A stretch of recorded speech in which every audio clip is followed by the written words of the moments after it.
Good morning, everyone. I'd like to call to order the special city council meeting for this Friday, January 23rd. If you have a phone, please put it on silent. Item one is the roll call. Blessum. Here. Fuller. Here. Hayes. Janser. Here. Olson. Pittner. Samuelson. Please join me in the Pledge of Allegiance.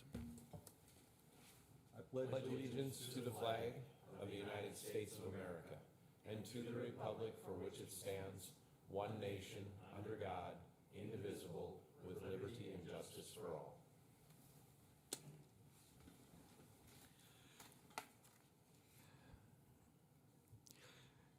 Item three is to consider the pound services contract with Souris Valley Humane Society. We had this item on Tuesday evening, and there was some direction given to staff to have further negotiations with the organization. Can we hear what the result of that was?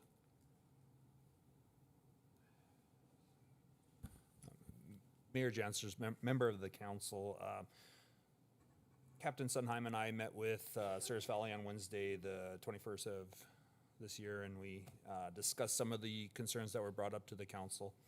I'm going to let them do a little presentation after I'm complete here, but I just wanted to give you an update on some of the things we talked about. One of the questions that came up were the administrative fees. Souris Valley is amicable to dropping those fees if the city were to take over administrative duties. So we could do those at the police department.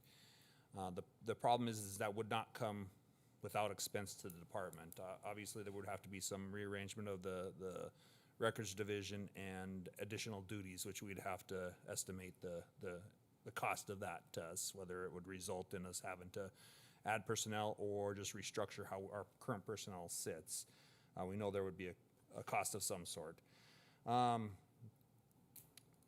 They're amicable to a different term in terms of the length of the contract. A 17-month contract to expire in June 30th of 2027 is agreeable with a one-year option to extend. They also indicated that they are willing to provide financials to the council when they are available in November. I think they had already expressed that they're willing to do that. They provided a worksheet to us, which I know was attached to the agenda, and that gave some information on financials. I'm not going to get deeper into that. I'm going to let them talk about that. The member of the board, which was also of concern, they are not willing to permit a voting member of the board. Again, they stuck to the same principle that we can have someone at their meetings, and I'll let them discuss more. Are there any questions or any? I'll stand for questions. Any questions from the council? Okay, seeing none. Okay, with that, I'd invite.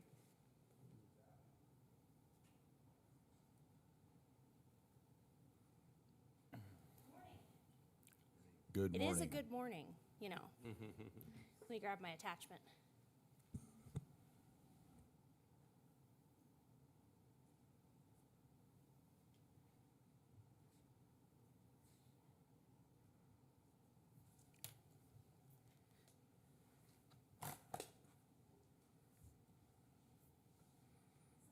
Attachments are provided, you just never know. Now we just have to pray technology works.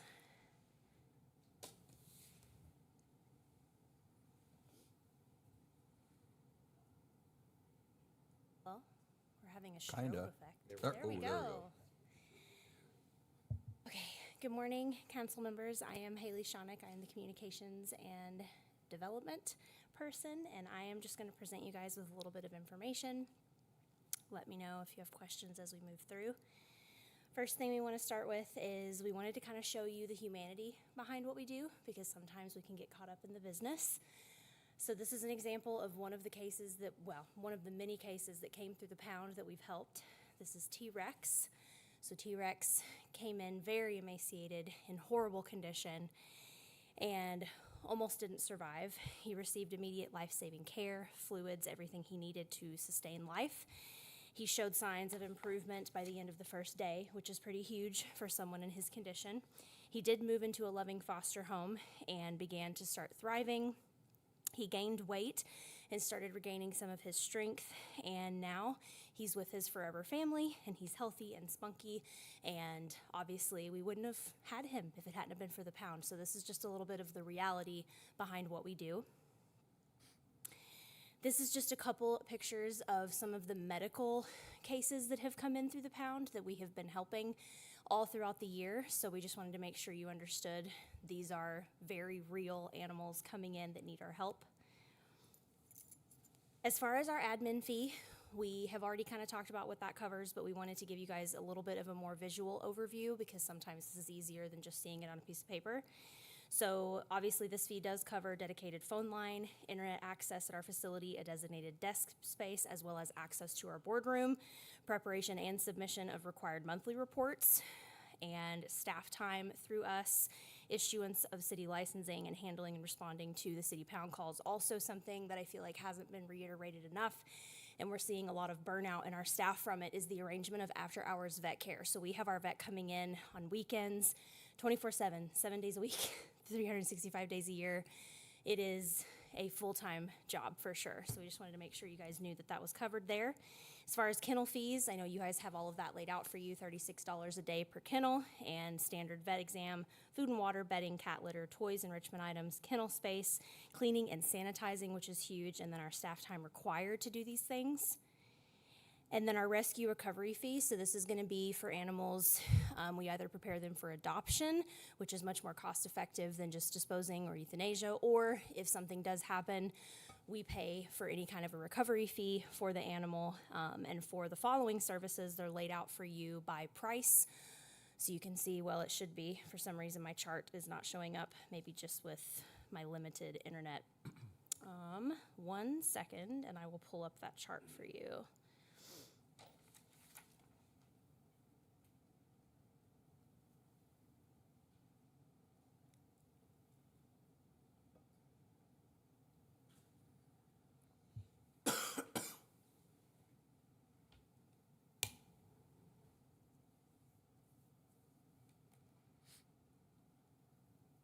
Interesting. Yeah, I can see it on my preview here, but for some reason it won't show up on the screen. I'm not sure why. It is the same exact information that you guys should have already. Zach, do you want to come up and speak about that since my chart is not showing up? What's that? It's in the packet? Okay, perfect. So yeah, I don't know why not all of my things are popping up, so it could just be a lack of internet. But yeah, any questions before I turn it over to Zach at all? Thank you very much. Thank you.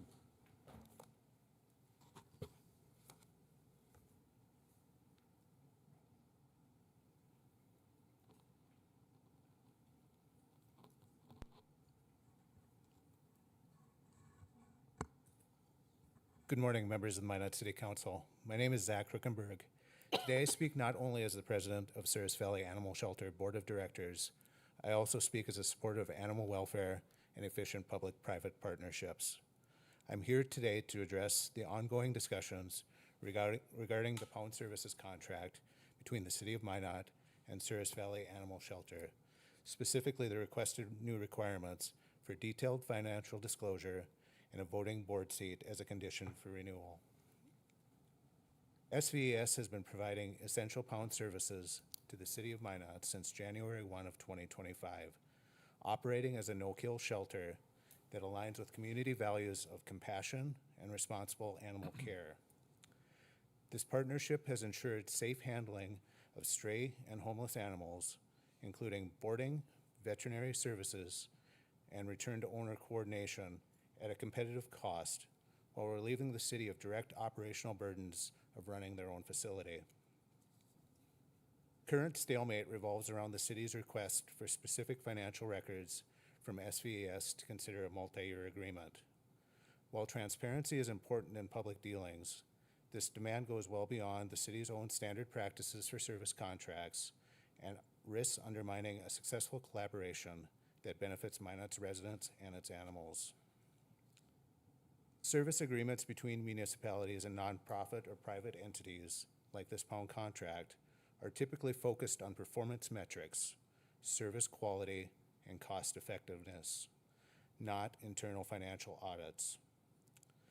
Requiring public disclosure of an organization's full financial documents sets a dangerous precedent that could deter qualified providers from bidding on city RFPs where there is already a very limited pool of qualified bidders, as seen in the recent process where SVAS was the only respondent. Standard service contracts emphasize deliverables, such as animal intake numbers, return to owner rates, and compliance reporting, without delving into proprietary financial details. As a 501c3 nonprofit, SVES already adheres to state and federal requirements, including the annual Form 990 filing due by November 15th of each year, which provides public transparency of revenues, expenses, and operations. Demanding additional internal financial data duplicates this oversight and invades our organization's autonomy.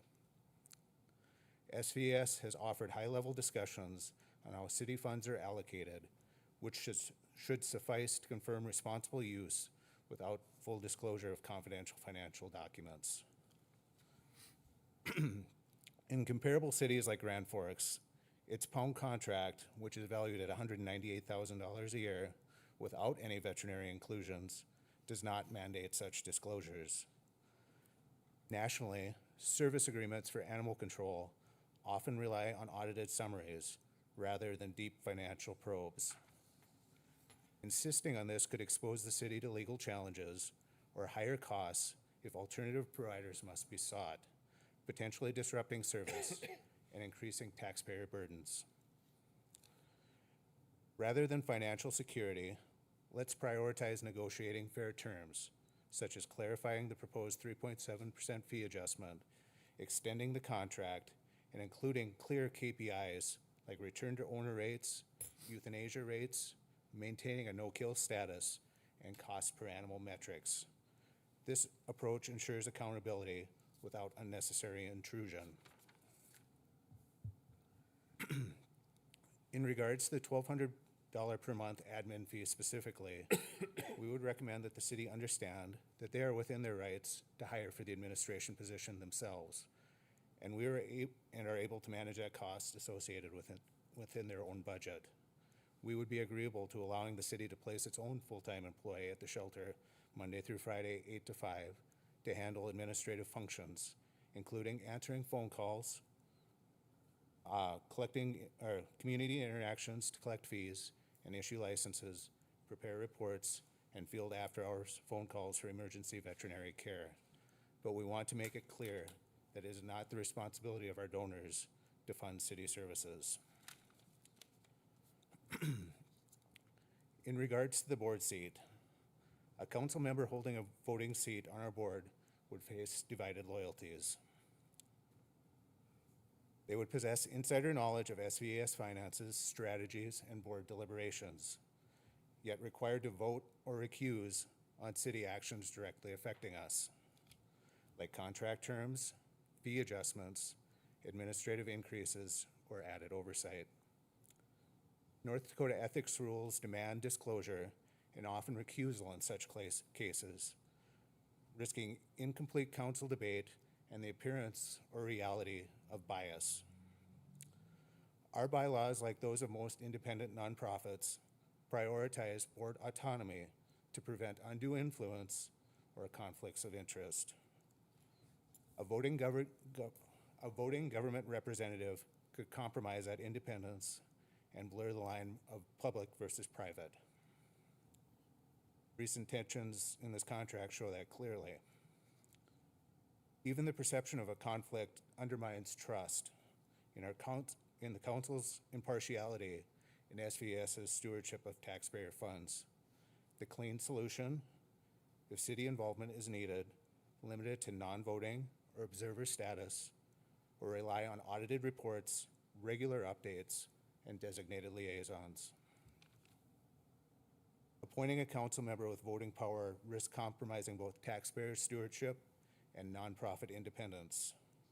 Let's keep clear boundaries to best serve Minot's residents, our animals, and a strong partnership. Continuing to delay renewal, as occurred in the recent council meeting, creates uncertainty for SVS operations, Minot PD operations, and animal welfare in our community. With the contract in limbo in today's workshop, prolonged disputes could lead to service gaps, higher emergency costs to the city, or even the need for a new RFP that yields no better options than what is before the council today. I would urge the council to approve the contract renewal without the financial disclosure requirements and voting board seat, opting instead for negotiated agreement that builds on a successful partnership. Let's keep the focus on serving Minot's animals and community effectively. I thank you for your time, and I welcome any questions. Any questions for? Sir, I don't see any. Thank you for your comments. Council, what are your wishes?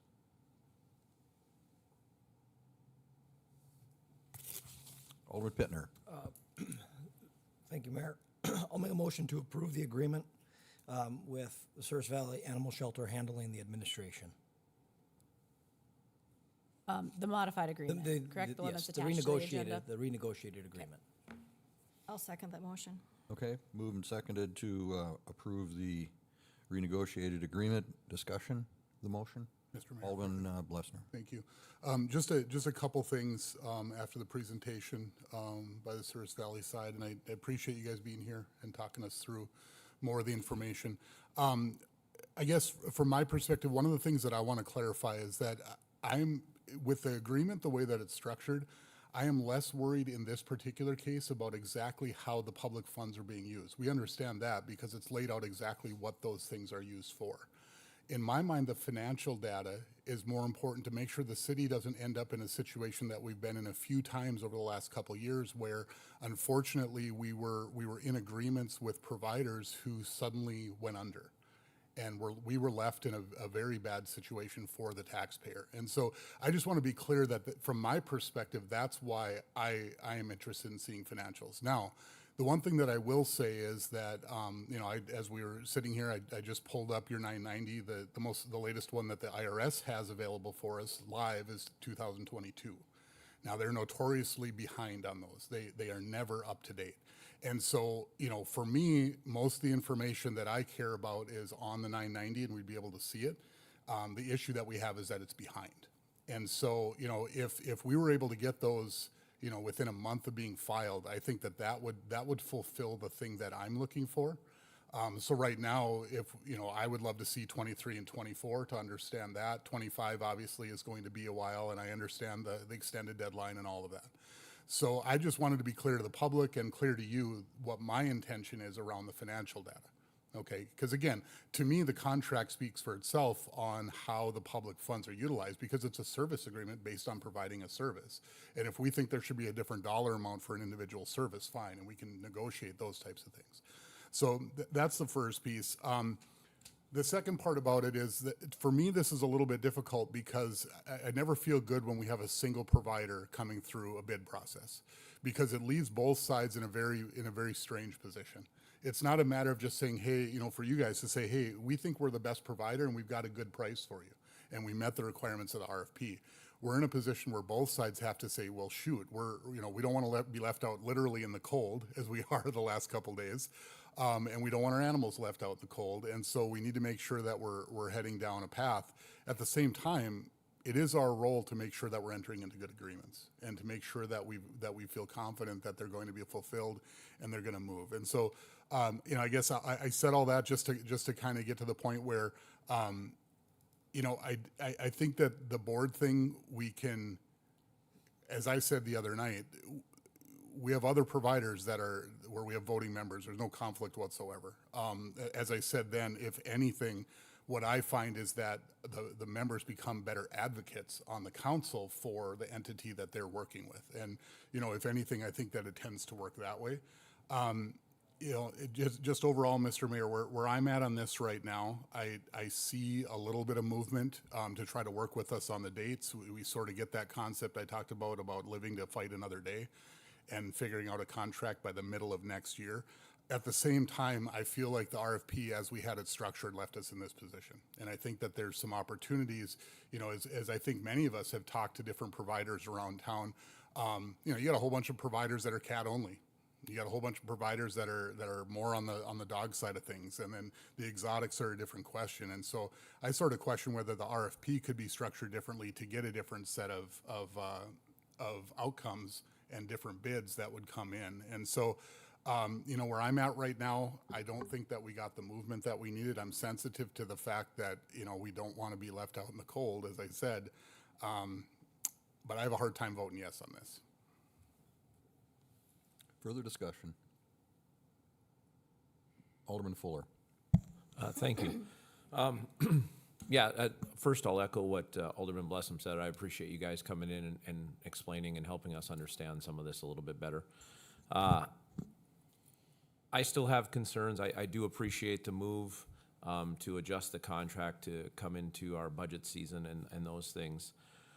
But I have the pushback, and maybe this is after 20 years in banking, the pushback on being able to see financials to me is scarier than anything else. And again, you know, if we're partners with you guys, we should be able to understand your business just like you should be able to understand the city when you see our financials. Not that that's always easy, and I get that. But to me, this, again, I think Mike hit it on the nail on the head.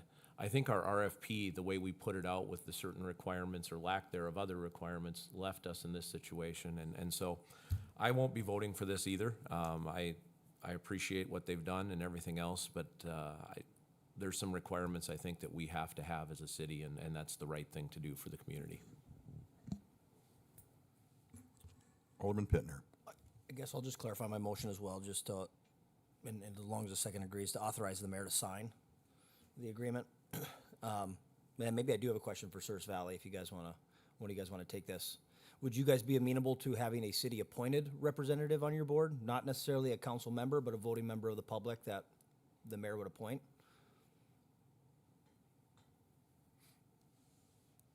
It would still need to be a non-voting member. Our national partner funding, our national partners that do grant funding for us require our board to be fully independent. An appointed member that we don't have control over would not qualify us as an independent board anymore, and I can't walk away from that national funding. City Attorney. Mayor, members of the council, so paragraph 3 of the agreement talks about, it's titled board meeting attendance, but here the provider, so Service Valley, is acknowledging and agreeing that the council has the authority to designate an individual to attend the SVAS board meetings. And so this went through your guys' review too, so my assumption is that whoever this representative is would be given information as to when the board meetings are. They could attend. If they wanted to share a perspective of the city or something of that nature, the board would yield time to that person to be able to share that perspective. They could bring that information back to the council and share it with the council as to how things are going. The paragraph continues, though, that the representative shall be chosen in the sole discretion of the city council, entitled to attend and participate at those meetings, but will not be an official member of the board of directors that possesses voting rights, may not attend executive sessions called by the board of directors, which, I mean, you can always ask to be a member of these boards. But I do think that there is a conflict there that has to be acknowledged between going into executive sessions to negotiate on a contract where you're on both sides of the deal, right? You can't go into an executive session on one side of the contract with one group and then into the executive session on the other side with the other group. The whole point of the executive session is to conceal those private conversations from the person you're negotiating with. So it just fundamentally, it wouldn't make sense to have a council member be in the executive session on both sides. So there would be you would have to recuse yourself. For example, the city contract, you wouldn't be able to go, if you were a member of this board, into an executive session with Service Valley and talk about what your negotiating terms are with the city, and then come back to the city council meeting and go back to that executive session there. You would just have to recuse yourself from those conversations. So having somebody on the board in that nature could present a conflict. But that wouldn't be inherent all the time, because there would be conversations that wouldn't be the city on all sides of that. So just something to keep in mind going through the conversations about the board representation.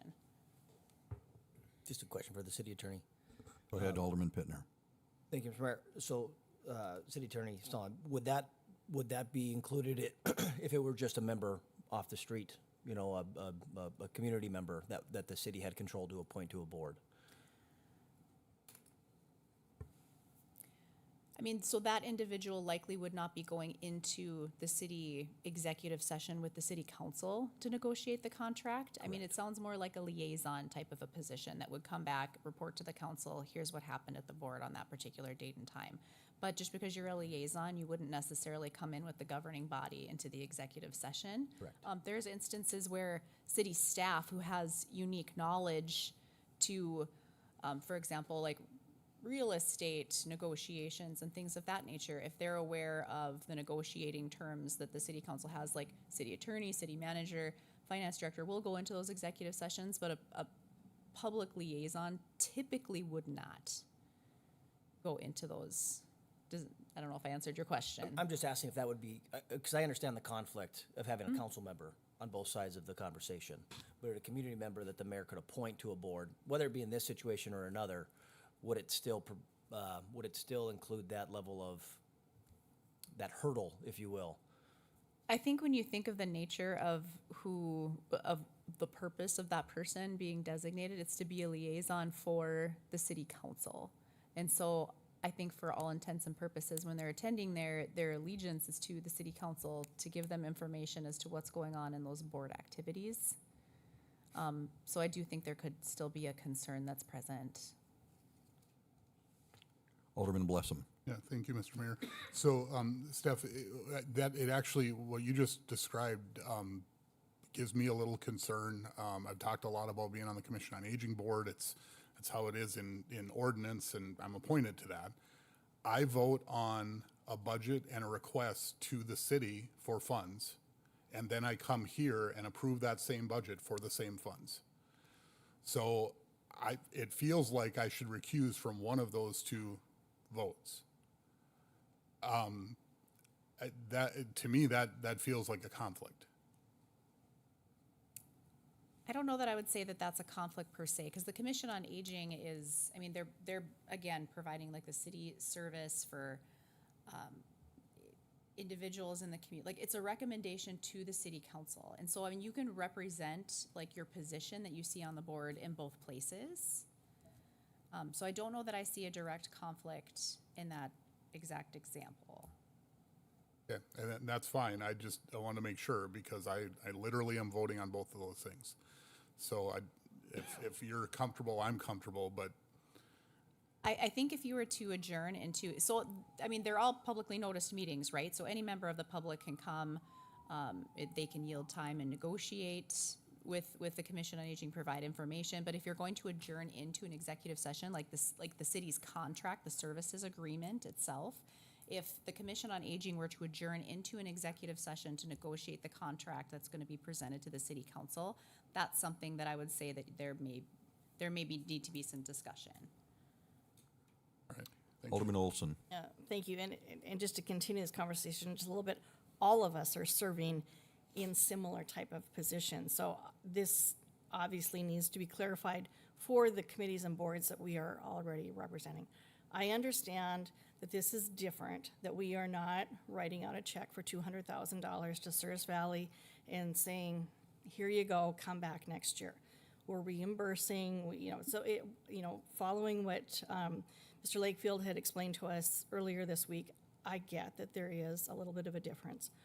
The reason that I felt it was important to have someone from the city, probably from the council, but maybe from the police department, command staff, I would be comfortable with either, is for better communication. I feel like we have not been kept apprised of a lot of the discussions that take place. And so if we are unable to have a voting member on that board, then I'm going to ask that whoever attends, and again, it's probably someone from police department command staff, that they report back to us so that things don't come up as surprises to us. So that would be my request. Further discussion? I guess I'll speak to this just briefly.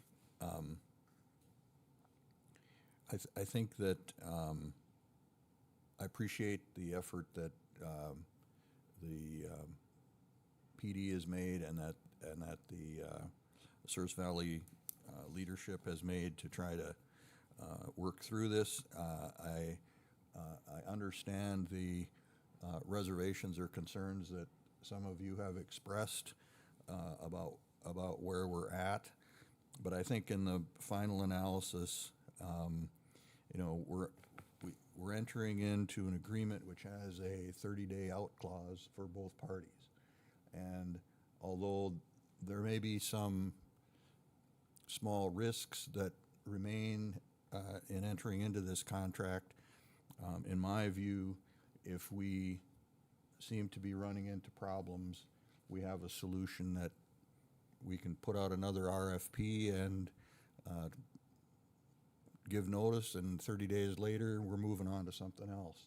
So I'm going to vote in favor of this because I think we do need to take care of the immediate situation, and we're partly responsible for putting ourselves into this particular spot based on how the RFP was created. So I'm going to vote for this.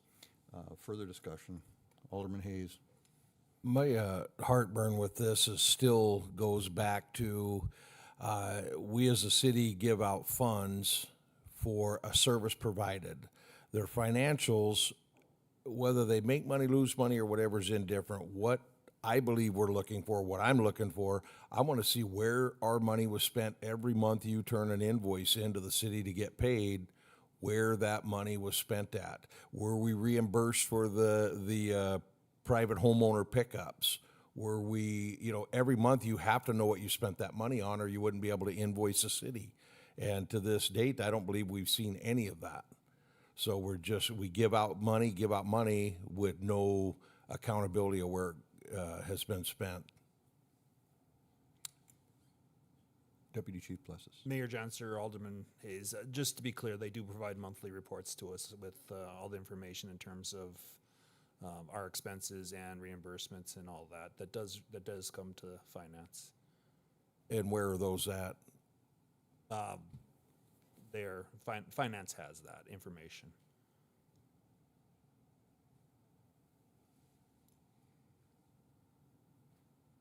Further discussion?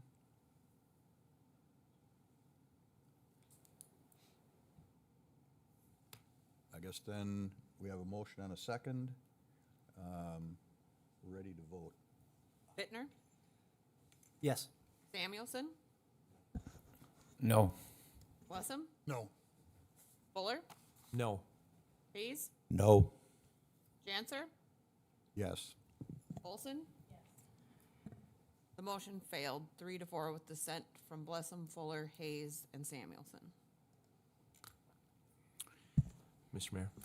Alderman Fuller. Thank you. So I guess on the, now that that's happened, I think what we need to address is putting out the new RFP and give the city direction on what we would like to see. So I would like to make a motion to direct staff to bring a new RFP for pound services that break it out into 3 sections, cats, dogs, and exotic animals, or whatever the other one we want to call it is. There will be requirements for annual financial data in it. The contract should run July 1st to June 30th of each year, so we can look at it during budget season. There you go. I'll second. Second. Alderman Hayes. I would like to add something to that is the original proposal, if we could, the sticking point, I think, is the access to the veterinary services. If we can have it read to where the facility has access to a veterinary service, not in-house.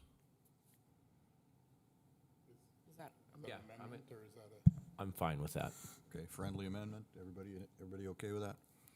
All right, I have a question to that, and it may be a question more so for PD too, because I recall the discussion from council where you're talking about it's kind of a two-way contract where the veterinary service is something that may need to be carved out.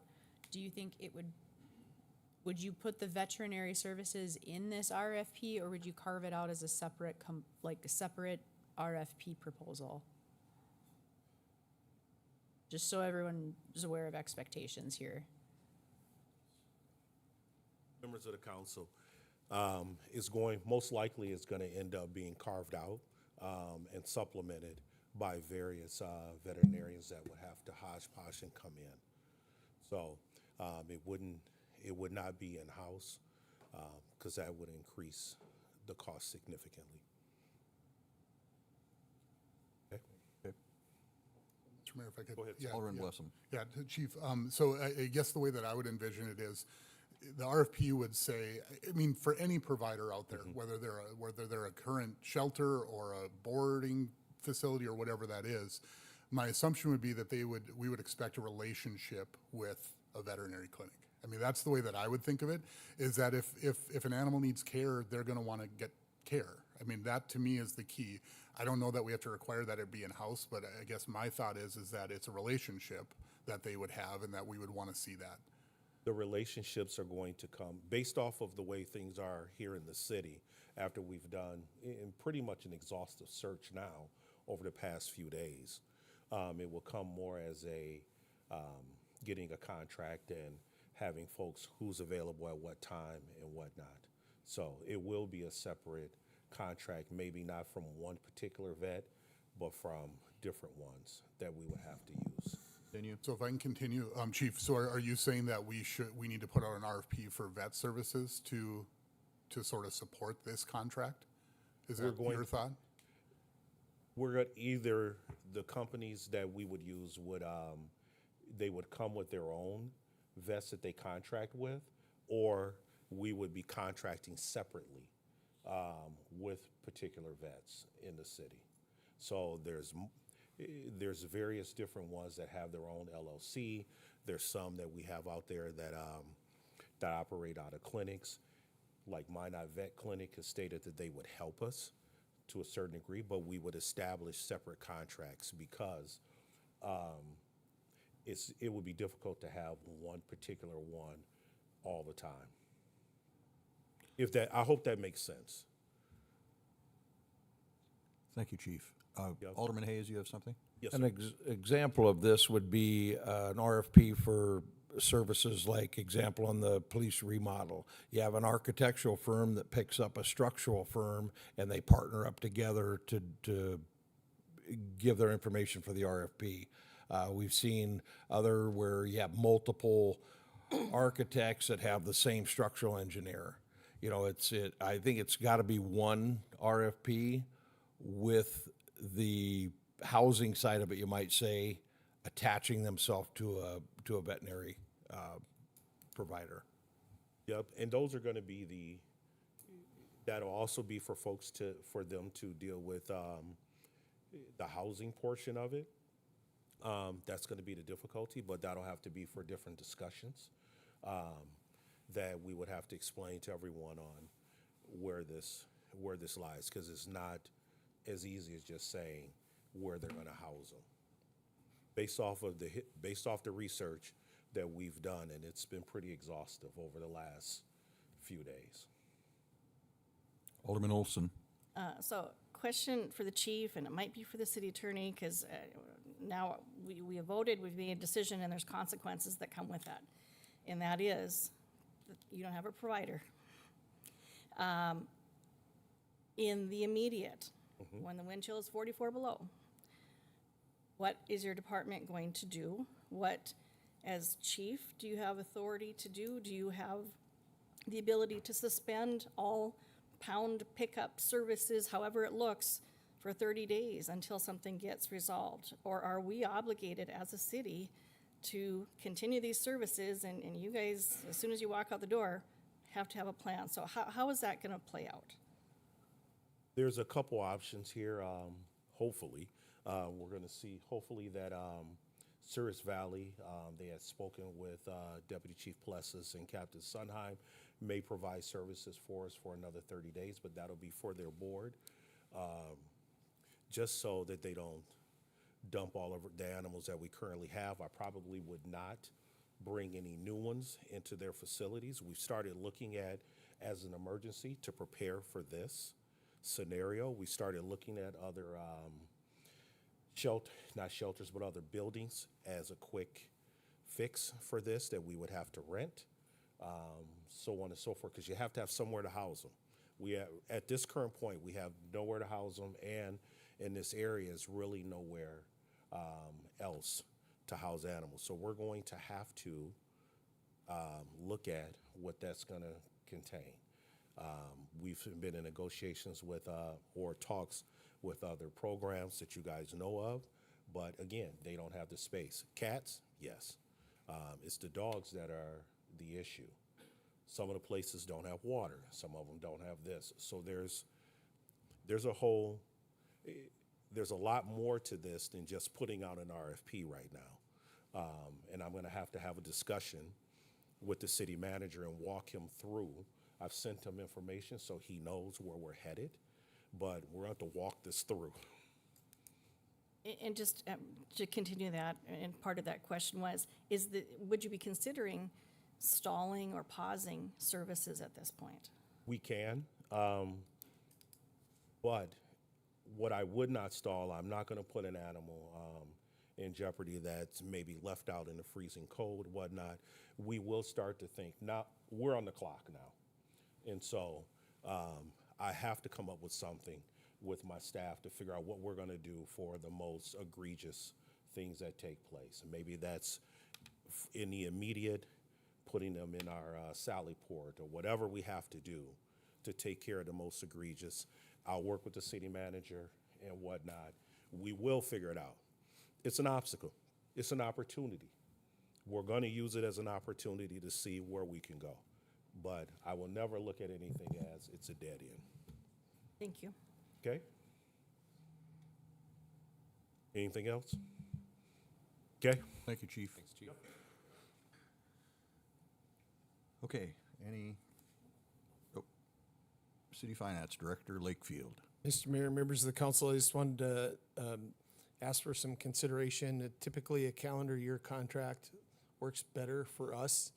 And I know there was some discussion about how this would come up during budget time, but having a contract end on June 30th kind of puts us in a bit of a predicament because our appropriation that we work on as we start working on the budget doesn't take place until January 1. So we'd essentially have to have some idea of pricing almost a year in advance for a contract ending on June 30th. So if we had a contract ending December 31, our budget for the succeeding year is finalized in October, so it's just before the termination of that contract. We could speed up the negotiation of that or the RFP process to have that information before the budget's finalized, but a calendar year would work better in that process for us.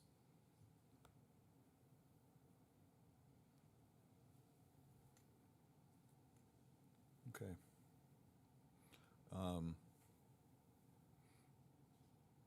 Very well. So we have motion and a second? Yeah, I can repeat the motion.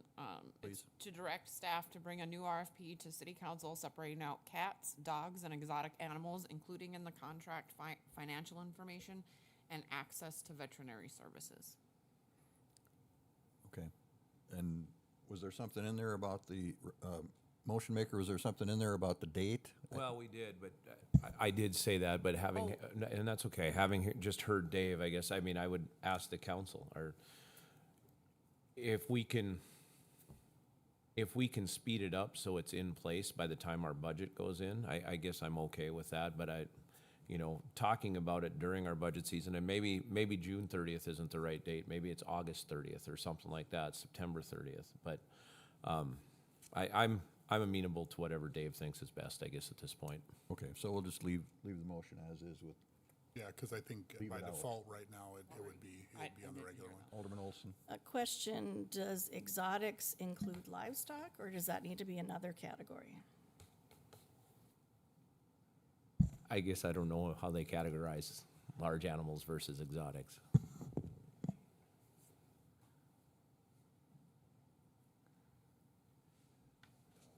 No, exotics start to deal with like your lizards and stuff like that. Things that are just out of the ordinary of your normal domesticated dogs and cats, Well, Chief, snakes or whatever. I'm sorry, Mr. Mayor. So there has been a contract for livestock, correct? If a horse or a cow or something is loose, hasn't that been maybe more with Minot Vet Clinic? That's Minot Vet. Typically that you would shift those kind of things over to them because that's their specialty. Okay, thank you. If I could, Mr. Alderman Blessum. Yeah, so Chief, just to go along with that then, do those three categories make sense to you? Cats, do. dogs, exotics, is that the They best do. way? We would probably, again, we're going to go down to basic services right now for a while. This RFP obviously is going to take time. I was just talking to the finance director to make sure that we had the emergency funding. He just told me just to use it from what we currently have. I'm thinking of all the emergency things right now that have to take place in a short order. So we'll make it happen. So, Mr. Mayor, if I can continue, and thanks, ahead. Chief, I'm good there. Just so I'm making sure that I understand where you're coming from, Alderman Fuller, when you're describing the three buckets, in my mind, a provider could come and say, hey, I want to bid on the cat side, and I want to take that, or I'm willing to do cats and exotics, but dogs don't work for me. To me, there's an option for us to go up to three providers, anywhere from 1 to 3, let's say. Is that the intent? Yes, that was my intent, and I apologize for not saying So that. I but- just want to make sure everybody Yeah. had that. Okay. So now, so even with that, part of it is going to come with what is the exit. We can take in animals, but now you also have to provide how did they exit out to foster families, stuff like that.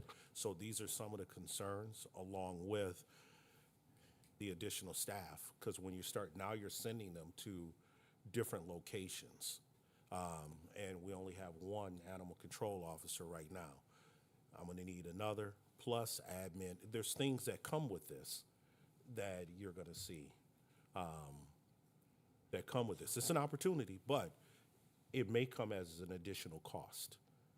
And I really do believe that this will cost a little more based off of what I've seen already from financials that have come from the organizations that would bid independently. It's probably going to cost more. If I could, Mr. Mayor. Alderman Blessum. Yep, to that end, I guess, I think I understand that, Chief. I think that, Yeah. if you think about it, if you got 3 different providers, you're having to go to 3 different areas. I mean, there's a lot of things that could come from that. The flip side, and what I'm really hoping for out of this, is that we come up with a set of providers that really are a good, long-term, stable way of doing this. And I think that's my hope, is that whether that's 1, that's 2, that's 3, whatever that is, that we have a situation that makes a lot more sense going forward, and we can build those relationships and make that work. So if that means that the overall costs us a bit more to make sure that it works well, because for me, this is one of those things where, yes, it's going to cost money. We know that no matter what. It's always going to be cheaper to do it this way rather than building our own building, staffing our own shelter, doing all the things that if it was what I want. Oh, yeah, You I already understand. know. But I'm just saying that no matter what, that's the alternative that we've got in front of us. And so finding a good, stable set of providers that want to do this work for us, I think is in our best interests. And yeah, there may be some adjustments to the costs as they come. That makes sense. But I just wanted to make the council aware that based off of what's already come in, it is going to cost more because now you're adding an admin. They did give us a really good price on admin fees and things like that. And so it is what it is. This is where we are. So we're going to move forward and we're going to make it happen. We have to. We have animals out there. It's minus bad. And so we have to provide that. Alderman Fuller. Thank you. Well, I think you'd agree, Chief, since we had this discussion starting Tuesday, there's been a lot of people in the community that have come forward and said, hey, we're willing to help in the interim, or we're willing to do these things, haven't they? They have, and I've spoken to them. The biggest thing is the facilities. None have the facilities. We've already looked around. We've identified some places, but again, it's going to cost more. And then we have to run it, or they will have to run it. So those are all the things that will come in. Even at an RFP, it's going to come with we're going to have to rent this location in order for this entity to run it, or we will. I mean, it's the same. We're going to be running it, or someone else is going to oversee it, is going to run it, and we'll oversee it. So, but that's the direction that we're headed. Yes, ma'am. And this is, again, a follow-up question a little bit. Maybe it's more for the city attorney. Is it an ordinance that we provide pound services? Are we obligated as a city to do this? And Mayor Janser, Alderman Olson, I can look for that. Okay, while the city attorney's looking that up, let me call on Alderman Pittner. Thank you, Mr. Mayor. I'm just curious, what's the timeline on putting a new RFP out? Is that going to be on our next council agenda, or?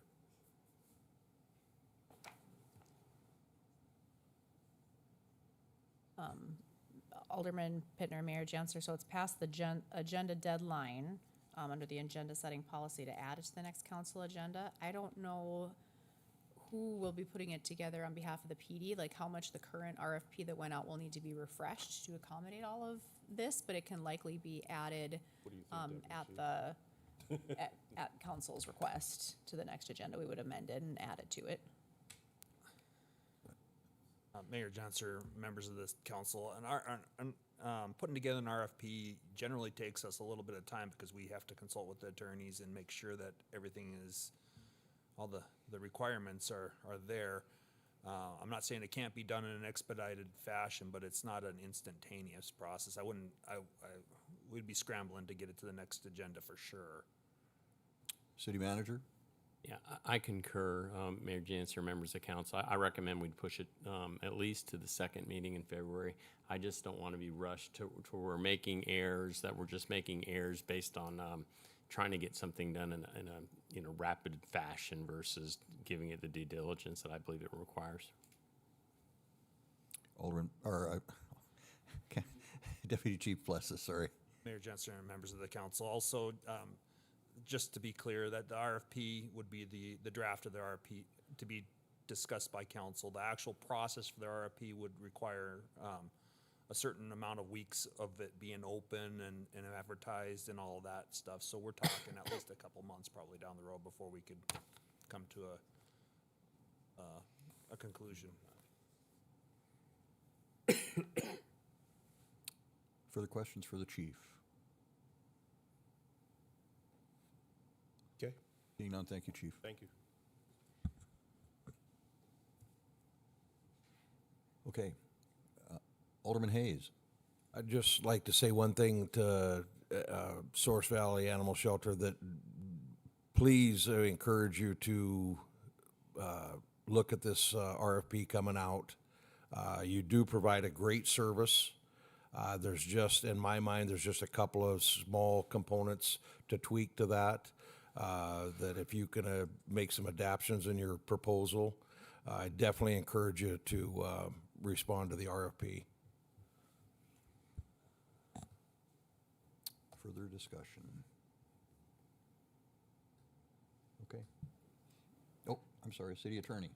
So I've looked through our animal ordinances, and I'm not seeing explicit language that says we will provide a pound, but there's a whole section on impoundment, so it's contemplated. So the way that our ordinances are structured, it contemplates us taking an animal and impounding it like we do other property, like vehicles. And so we have a city impoundment lot. I don't recall off the top of my head if it's leased or if we own it.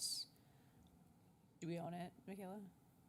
Well, it's housed out at Public Works, on Public Works land, so I think we own that. But I think property. somewhat like our towing company also has a impoundment lot that's theirs that they'll tow and charge an impoundment fee. So, I mean, impoundment's contemplated. It doesn't necessarily say that we shall have a pound, but the process is contemplated throughout this animal ordinance.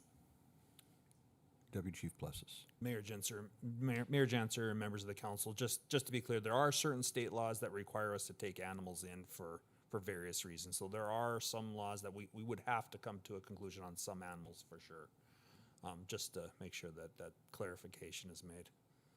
A question for Deputy Chief Plessis. Certainly, Alderman Olson. Thank you. It is my understanding, and correct me if I'm wrong, but like the sheriff's department does not pick up strays. They would impound animals that maybe had been involved in a crime, or perhaps the owner of the animal was arrested, and those kind of situations. But if I understand correctly, they do not pick up strays. No, they don't. The same state laws would apply to them, and we're talking about, and just off the top of my mind, cases of abuse and those kind of things. There are laws that require us to take those animals at that point, and we'd have to figure something out for that. Okay, thank you. Yep. And City Attorney. Mayor Janser, Deputy Chief Plessis. So we just had a discussion over with the sheriff's office. I don't believe they currently have a pound contract either, is my understanding. Mayor Janser, City Attorney, yeah, you're correct. They do not have a pound, to my knowledge, a pound agreement. Do we know what they would do then if they have an animal? Has that been that they need to impound? Somebody's bringing it. I know we've had a situation where they've called and we're going to bring it into city limits, and the conversation was, no, you are not, because it's a county case. Do they have any means or situations set up for impounding animals that we're aware of that's occurred in the immediate future? Mayor Janser, City Attorney, I do not know of any contracts or what their emergency plans are. I'm sure they've developed some, but I have not been in conversations with them over that. Okay. And just for the council's knowledge, I'm not aware of anything either that's currently in place with the county. Chief Fry. Council, City Attorney, when I spoke earlier about opportunities, those are the things that I'm referring to as this is a window of opportunity for us to close gaps that are clear. And that's what I've been talking to you about earlier about, yes, my preference will always be for God bless the child that has their own. And you deal with your own and you cover your own. That's just where the world I come from. With it is the city controls their own destiny with their own animal control facility. And now you run it how it should be ran. You can take in the animals that are a part of crimes, so on and so forth. Does it cost more money up front? Yes. But in the long haul, you get exactly what you're asking for instead of hodgepodging all over. But we're in this position right now, and we will move. But we have an opportunity to work with the county and see how we can work together and fill that gap, even if it's in the immediacy, and then think long-term. So that's just my thought process. Okay. Very well. Yes. Any further discussion? Okay, we have a motion and a second. Let's vote. Fuller, Yes. Hayes, Yes. Janser, Yes. Olson, Yes. Pittner, Yes. Samuelson, Yes. Blessam. Yes. Motion passed. Okay, that motion carried. Before we go to section 4, I want to call on the city manager. And once he's concluded his comments, we're going to take about a 5-minute break and reposition ourselves down at the table, give people a little comfort break, and then, but we do want to reconvene the meeting quickly so that we can get on with business. So, city manager.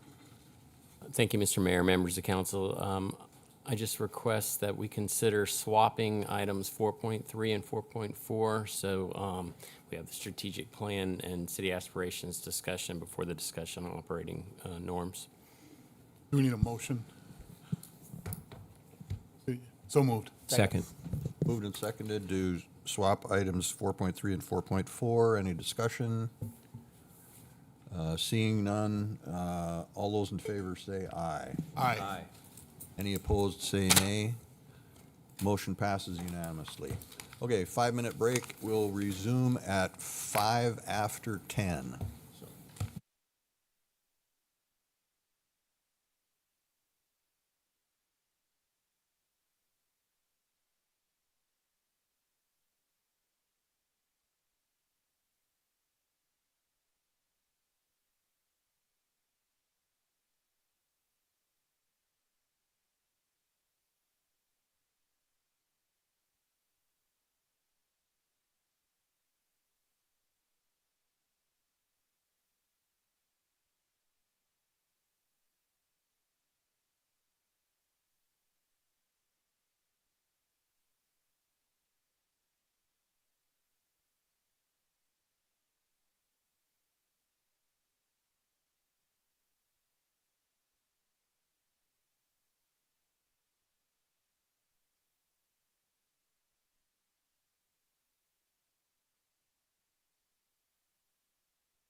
Can you hear me now?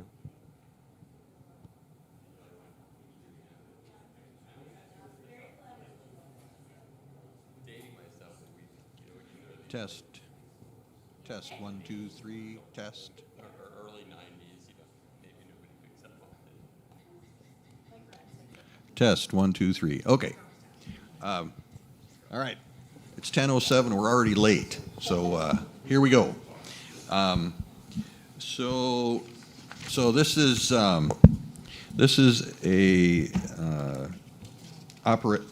opportunity to sort of work together and get ourselves positioned as we're going forward. So we're going to, first of all, do a little look backwards at kind of what happened last time around in the budget process and so forth, and then go through, kind of solidify the schedule for the upcoming annual exercise at that, and then have some discussion about our strategic plan and city aspirations, and then we will end on a discussion of operating norms. And so I'm happy to call on City Manager Tom Joyce, and I'm sure Finance Director Lakefield to kind of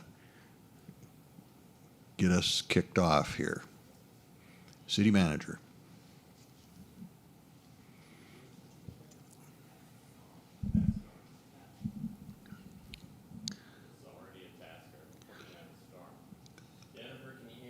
There we go.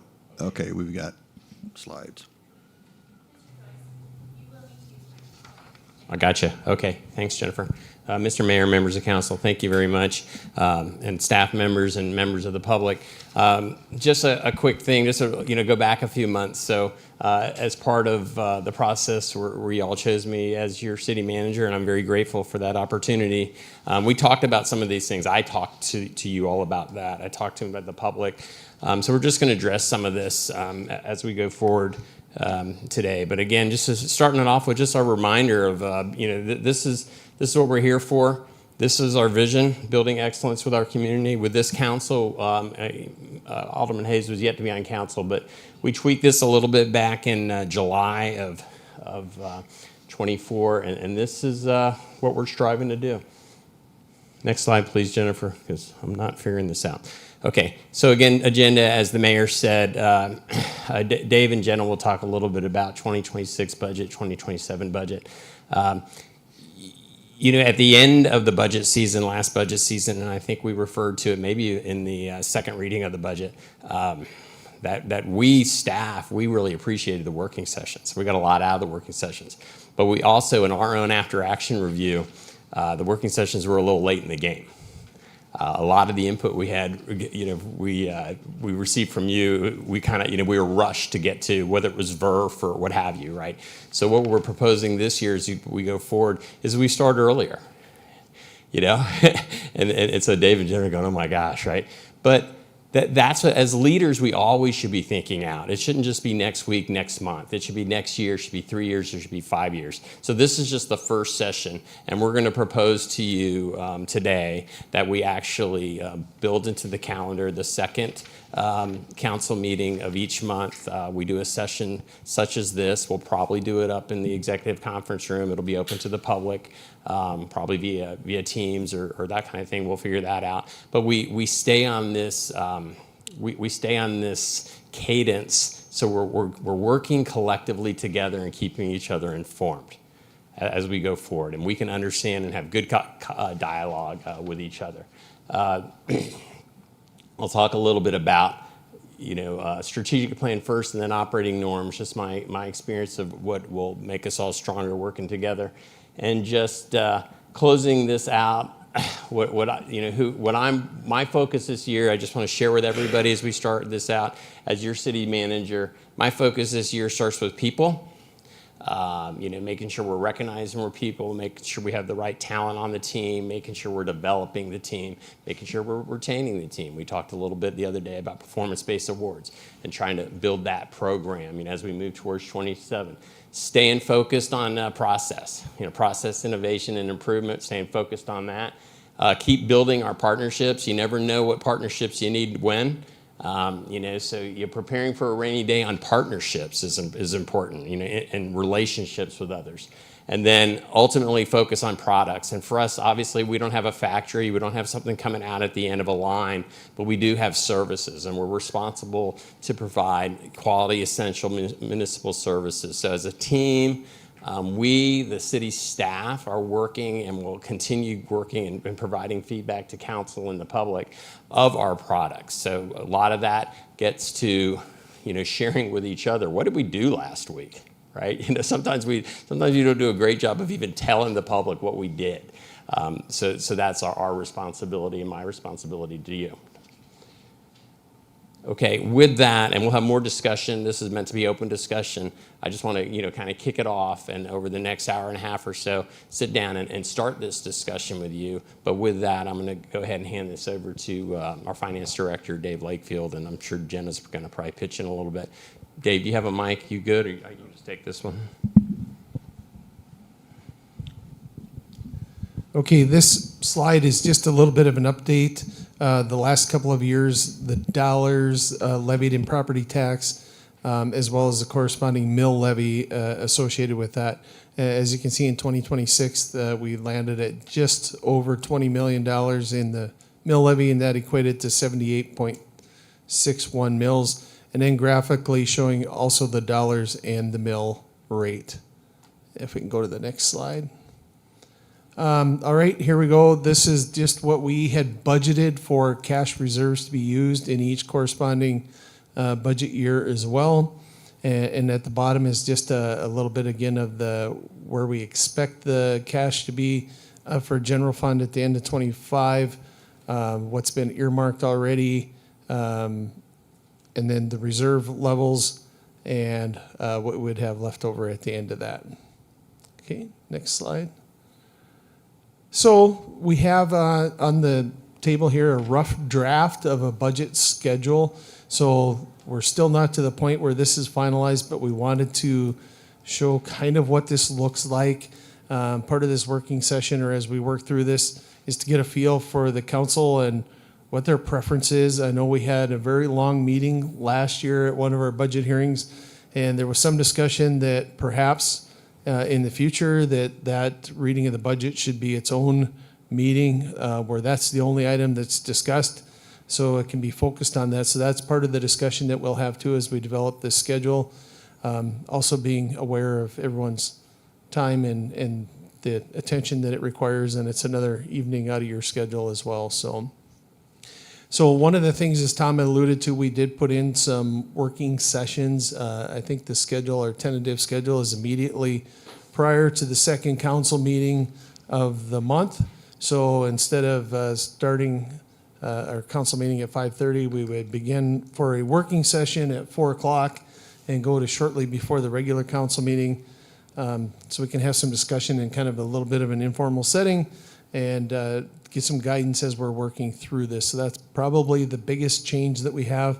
And then, like I said, just nailing down those meetings when we want to have first and second reading of the budgets. Okay, I think we can move on. We're talking about some of the requirements. Obviously, we have deadlines for the state that we have to have the preliminary budget, and we have to have our public hearing between September 7th, or no earlier than September 7th or later than October 7th, and we have to have it to the county, the final budget, by October 10th. So we have some guardrails that we have to operate within. One of the other things that we'd like to lay out fairly early is some expectations on where the guidance of where we would be for the tax levy, and to go along with that, what are services that we absolutely have to have, and what are some things that are more of if we can fit it into our resources that we have available that we would continue with, and what are some things that would be first on the chopping block if it came down to that. So kind of a list of priorities of where we're going to be with that. This is a little bit different, and I don't want to get too far in here, but last year's process with the 3 scenarios was trying to at least be a forcing function for staff to start evaluating this. What's it look like in a -3% scenario? What are you going to cut out of your budget to make that work? So that was part of the mechanism that we're going with on that. But we're also going through that scenario, we were coming to the council with, okay, the -3% scenario, this kind of looks like what our mill levy would be. A flat scenario is about this, and a +3%. So I think our direction, or what we're looking for this year, is to have more of a target up front, where we want to be, and then we work backwards from that target and develop the budget. And then we start talking about what the consequences are of that funding level and have discussions. If there are things that aren't in the budget that the council prioritizes, then we take a look at those and make adjustments. Okay, if we go to the next slide. All right, I think this is back to Tom.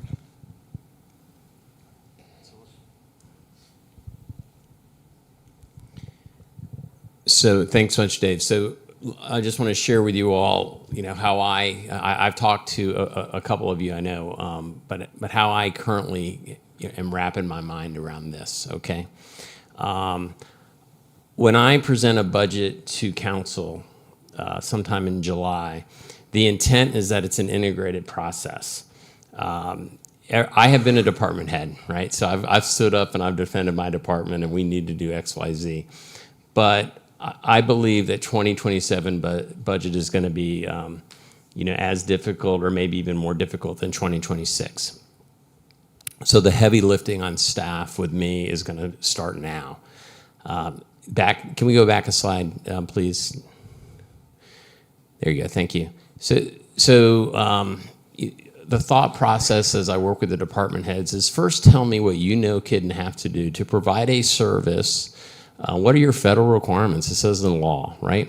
So there may be some things in our city engineers department, because we have some we have some federal highways running through the city, that we might have to do X, Y, Z to ensure funds keep coming through, whether from the Federal Highway Administration in the future. Maybe we have to do X, Y, Z. Okay, that's a must. That's a must pay. It's a mandate, right? Have to be there. What does the state require? So, for example, Ryan Kamarowski, our city assessor, what he's doing is the state requires, right? So that's what we got to do, right? So we identify this. Then it's like, what do we require that's currently in ordinance? Now, obviously, if it's an ordinance, we can come back to you and make proposals to change an ordinance, but it's currently an ordinance, so we need to identify that. Other than that, not written up here is really just kind of best practices, how our departments run. Or they could be, we had the Center for Professional Safety or Public Safety come in and give some recommendations to the police department and the fire department a couple years ago, which our chiefs have implemented some of those. So that's best practice. Of course, best practice you don't have to do. It's discretionary.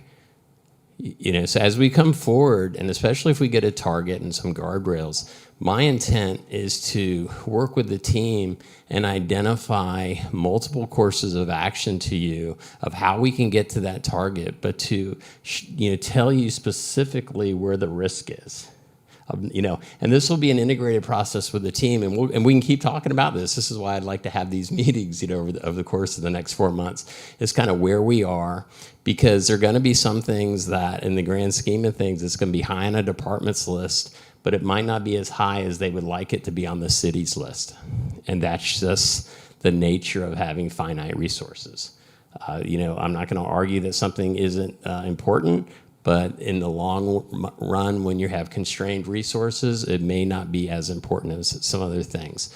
So that's kind of my intent at the end of the day, is to provide multiple courses of action with my recommendation to you to consider, then over to council, over to the president of the council to take this to the next step.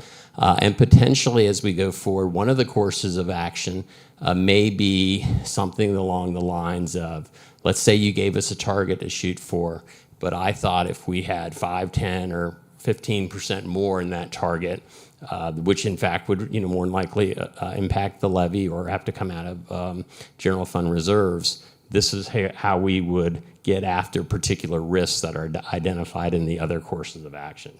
So that's my intent of doing this. This isn't going to be easy, but I've already talked to all of the department heads, and that's the intent of that. And then secondly, what I'd like to get to with you all as we go forward is that we do this with the general fund and programs, but potentially, in the next few months, have a separate session that's only focused on enterprise funds, because it operates differently.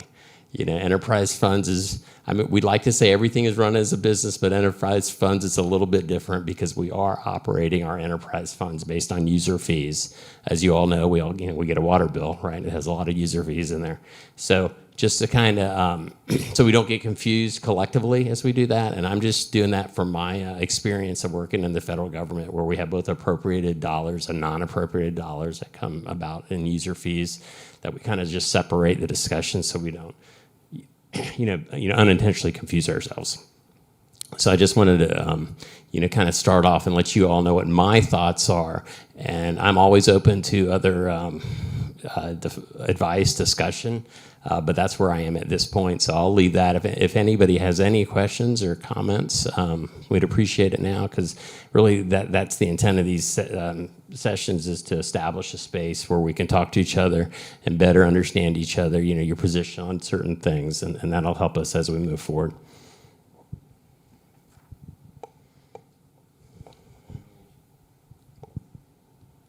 Alderman Olson. There we go, thank you.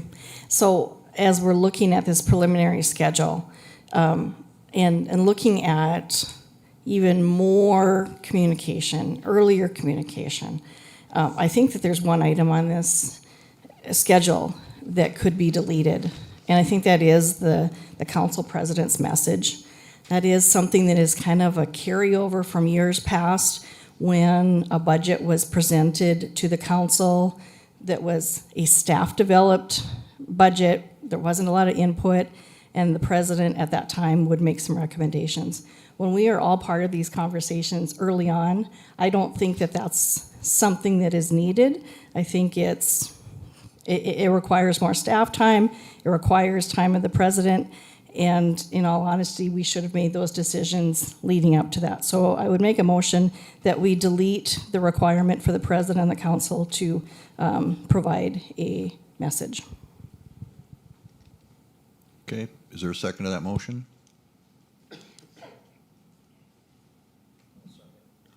Okay, second by Alderman Hayes. Discussion. Alderman Blessum. President Blessum. How about now? There we go.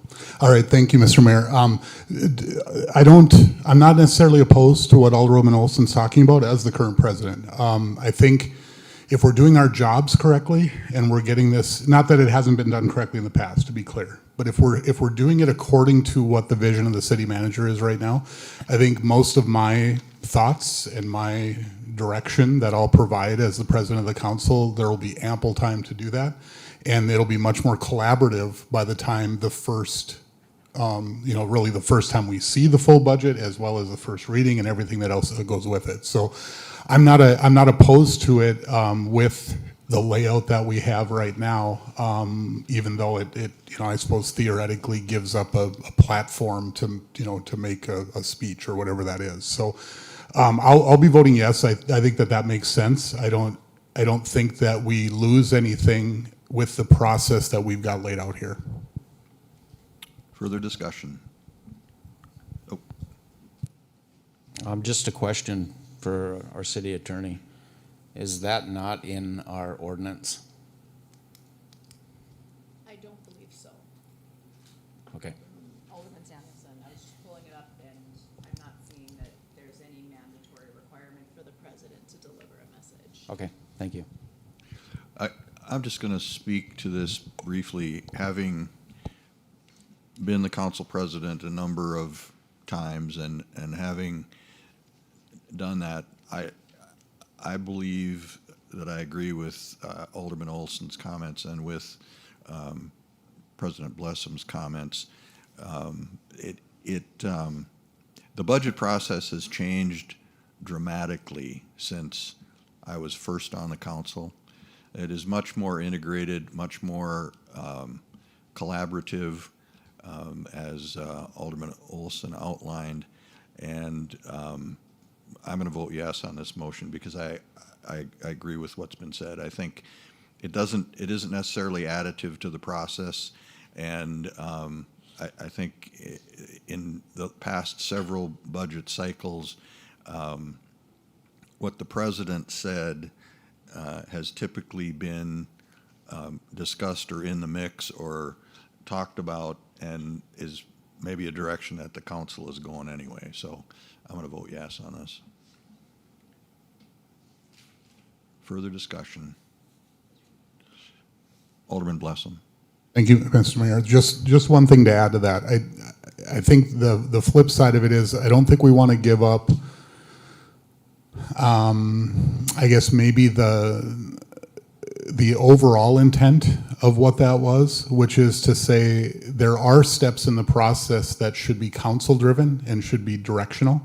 And I think that's actually what the city manager is asking for. Mm-hmm. I think to have, whether it's the council president, the mayor, however we go about that, I mean, we're all going to have our say on these issues over the next, couple hours and couple sessions.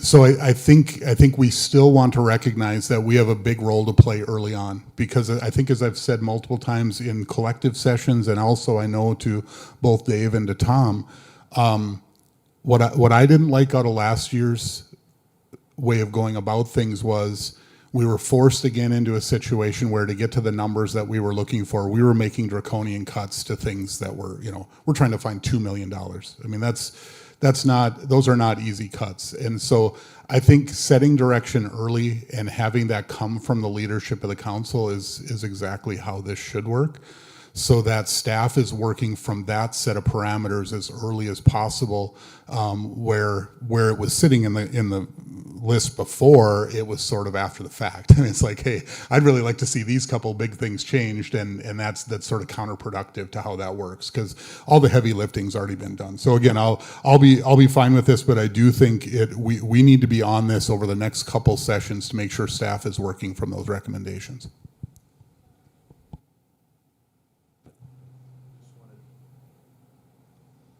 One additional comment that what you said brought to mind, and I think that this is something that's important from the staff point of view, from a city manager point of view.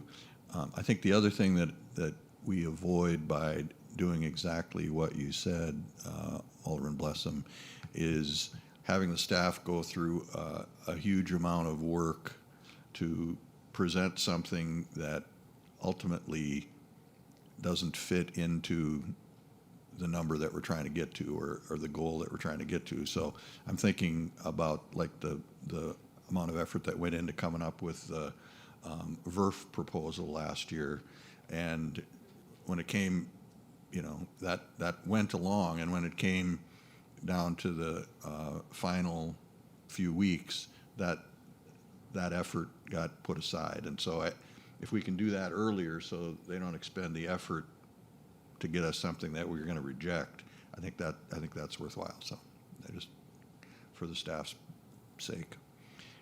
Further discussion. Okay, seeing none, are we calling the roll? I can. Okay, thank you, City Clerk. I have the motion to be to remove the president or the council president's message from the 2027 budget schedule. Is that correct? Okay. Can I ask one question? Are we keeping the date open for anything else and just removing what's going to happen at it, or are we removing the date from the? Mr. Mayor, if I can interject, Go ahead, City Finance Director. This is just a draft at this point too, just to kind of give you the overall timeline. And the biggest reason why we wanted to bring this is because we are contemplating a lot of this work starting earlier. So we still have the statutory deadline at the end. We just want to start earlier and have more of these informal type of sessions built into that, because we know where we have to end up at the end. So. Alderman Fuller, I just comment that it's only been in the last recent cycles where the president's letter has been concurrent with the city council meeting or anything. So sometimes that just showed up on a Wednesday or what, you know, it was a very arbitrary date. No, I was just asking if we were keeping it for a working session or if we're just letting it go as a whole, that's all. Okay. All right. Everybody clear on the motion then?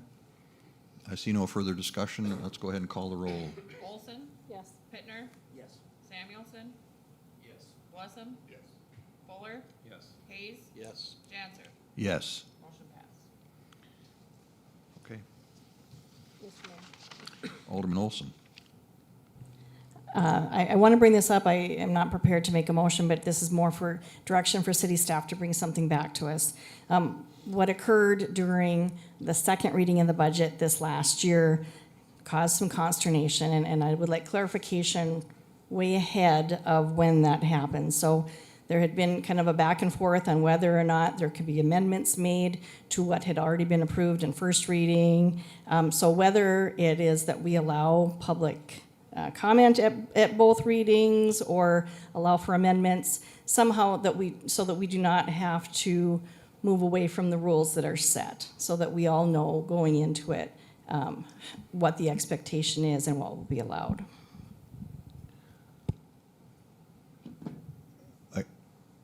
Thank you, Alderman Olson.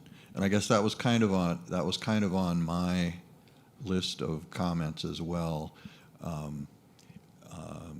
You know, so if in the course of having these working sessions, if we you know, give direction but don't have a motion and vote on it, what does that constitute? You know, when is final decision made? And I guess you know, so we sort of have to know what we're dealing with there, and so that we don't get off track. And city attorney's nodding, so I think you understand. You know what I'm talking about, where, you know, month and a half before the final or first reading, even, we say, well, this is the way we think we want to go. Well, then when we, you know, is that a decision, or is that just sort of where we think we're at, but then it's all going to change when we actually, so I think if we can have some clarity on how that process should be, as Alderman Olson is suggesting, I think that'd be good.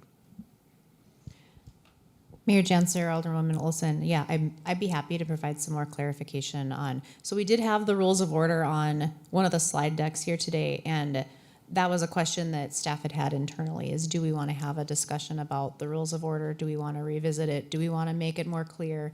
And I'd be happy to bring a proposal forward on how to amend the ordinance to make it more clear. But I do think that the budget is a very collaborative process that evolves over a long course of, I mean, most of the year is spent with it evolving. So I think approaching it with a sense of rigidity is not something that's conducive to developing a final product that everybody's on the same page with. So off the cuff, like if there is specific direction that you want to give staff, that you want a consensus of the council with, my recommendation is to make a motion with it. If there's some request that's made to staff and nobody objects to it, staff's gonna run with it. But if it's something that you have strong feelings where you don't agree with it, so if the number that you want staff to work with is stated, and it's stated by just one person, if no one objects to it and says that they're not in agreement with it, staff's not gonna know.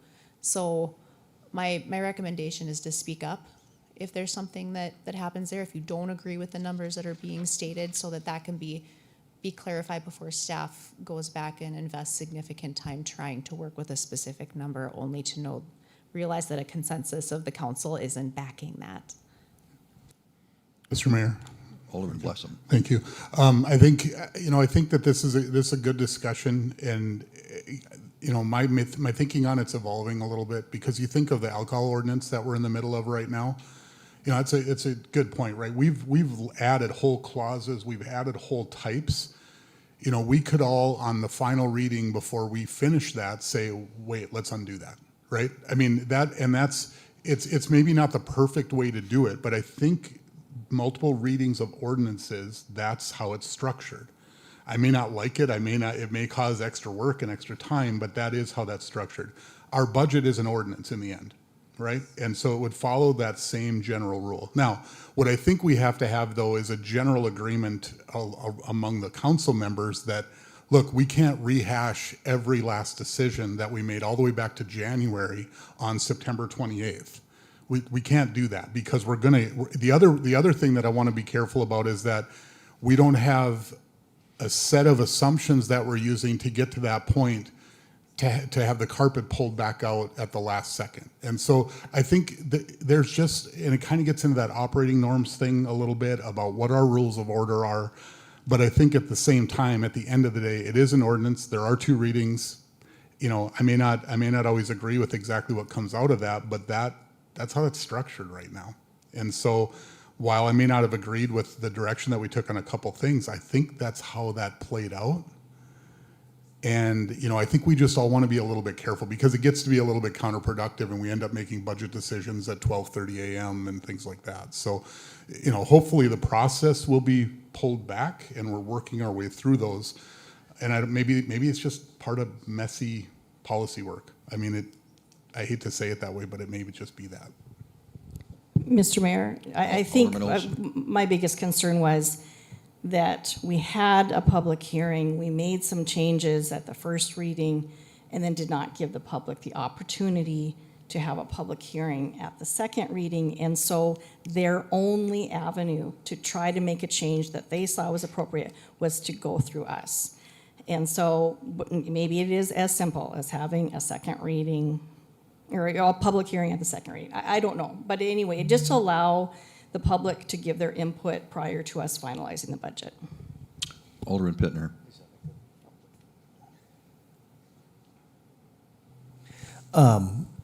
To that point, right, and we hear about it, usually when we get to second reading, you know, the city council just approves this, you know, it's just one meeting. Is there the ability, whether it be at these working sessions, to have public input on the budget throughout the process? And again, it might be like most meetings are, you know, in some of the budget processes in the past, nobody shows up. But if somebody's got input into what we're talking about, is there an opportunity to allow, you know, Mike had identified the alcohol ordinance rewrite committee. That was open to public input at every meeting at the end of it, just to see if there's someone who had a thought on what was discussed or something else. So again, if that would be something that would be instituted, and it might be too much, I don't know, but I guess I'd look to people's thoughts.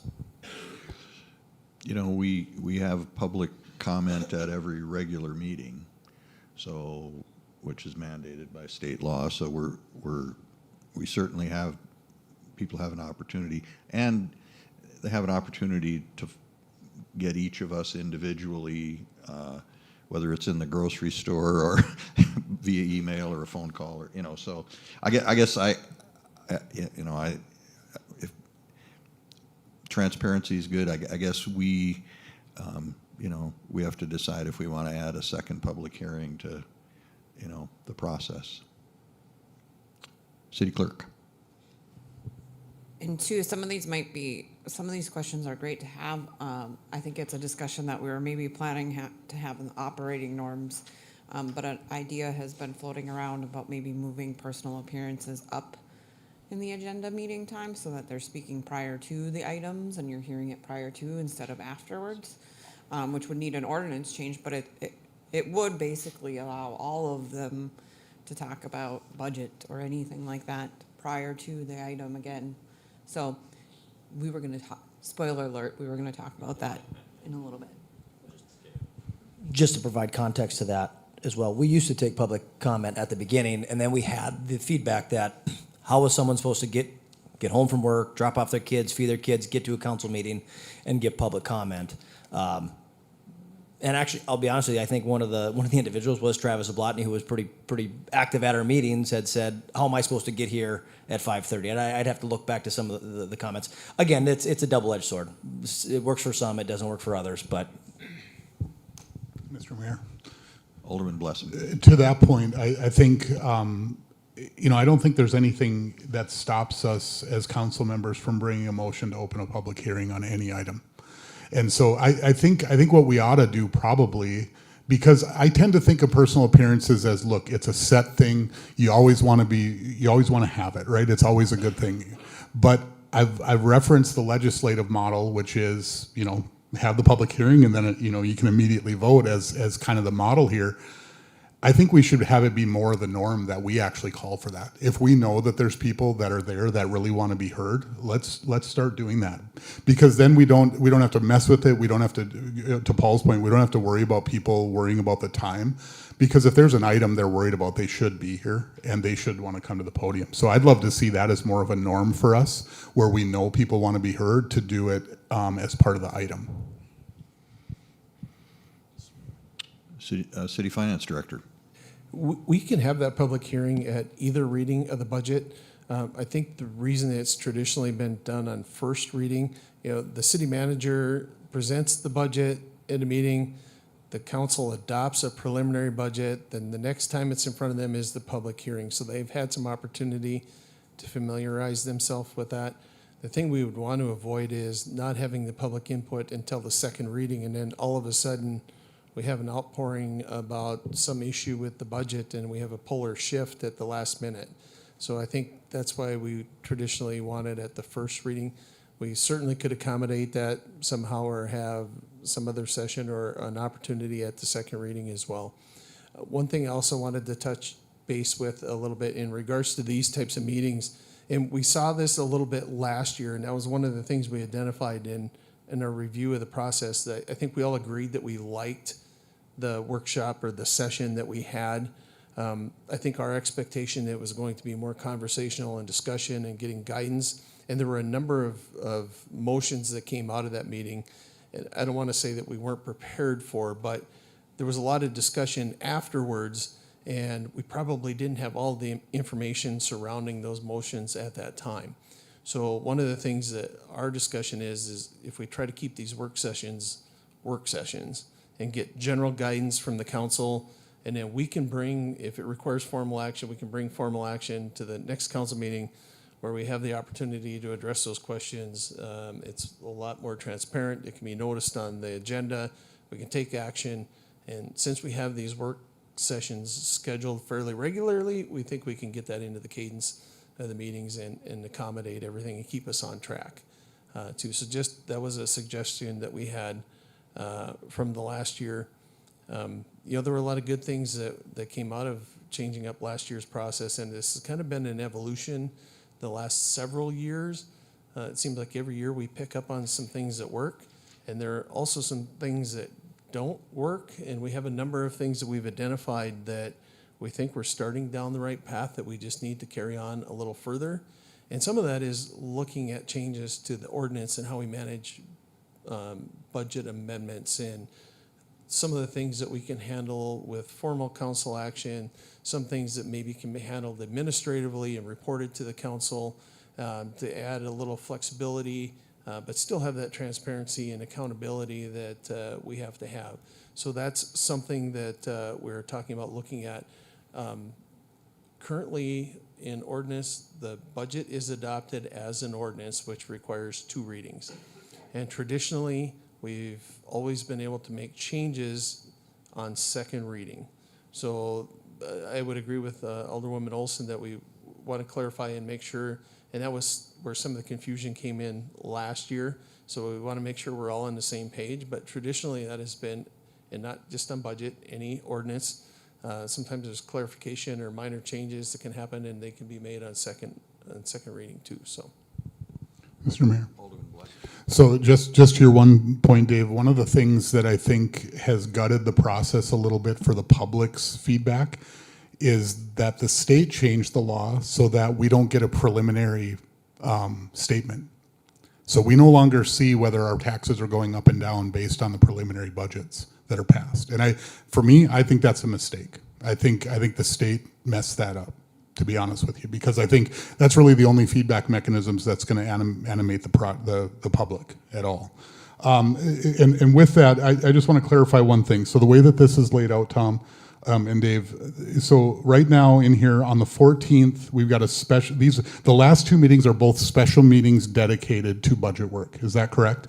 So they're not the end of what's already a 2-hour meeting that's going to add 6, right? They're meant to be special meetings. Is that correct? Yeah, I'm just verifying that September 14th is not a regular council. So the 14th is the second Monday in September, so we'll be in between the first and third. Okay, so it is. So they're meant to be special meetings, which I think is great. So if everybody's okay with it, I will bring a motion that we make the 28th meeting read just like the 14th, which is public hearing on budget ordinance and second reading of the budget ordinance. So they both work exactly the same. We have a public hearing, then we go into debate and we pass first reading, then we do the same thing again on the 28th. I think that gives the public the best chance to have a say in the process throughout. And I think we could do that through the whole year too, but I think we can make that concrete change.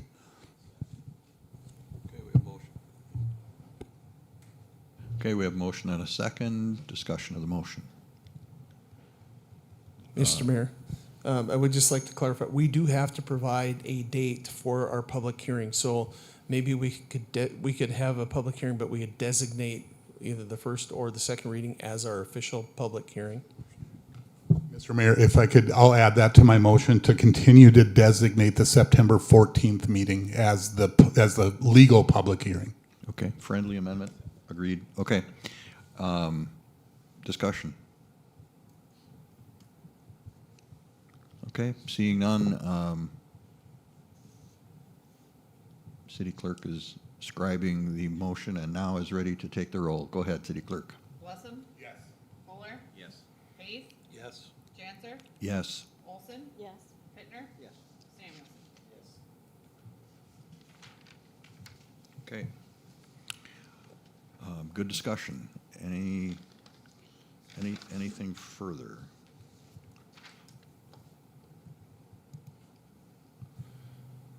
Tom, do we want to talk about some of our points that we liked about last year, or I think in more detail?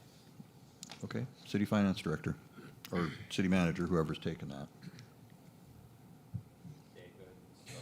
I'll start off just a little bit, and these are pretty brief and short, but I think there's a lot of room for us to expand. Some of the things I think most of us thought we improved on last year was the longer-term outlook, looking out at least 3 years. I mean, there's been some discussion that maybe should be expanded to 5 years. I know our CIP looks out a little further.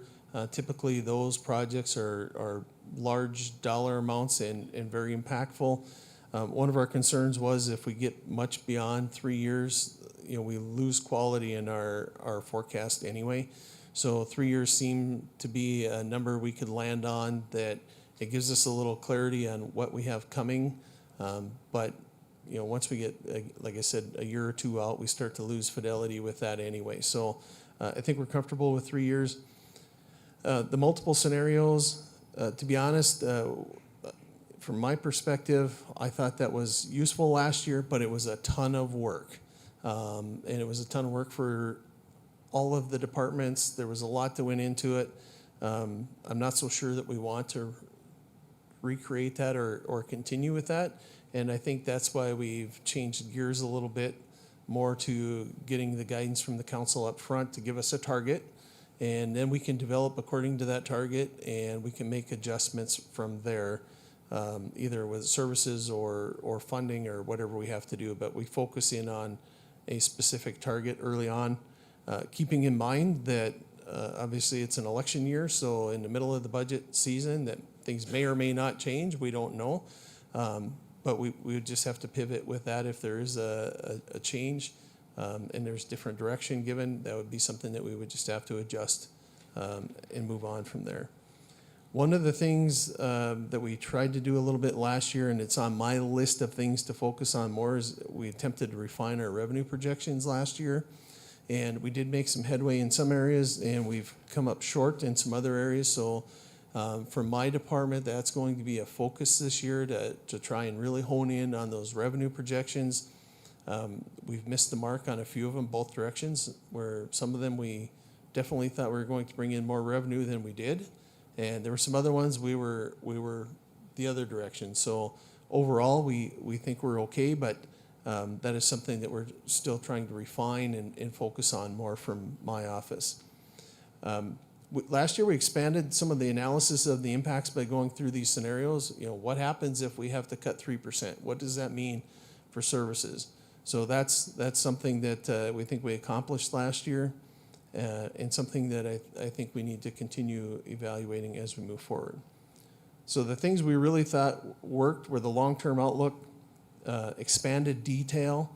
So I think that was something we improved on last year, but also something I have on my list that we probably need to continue or further improving on.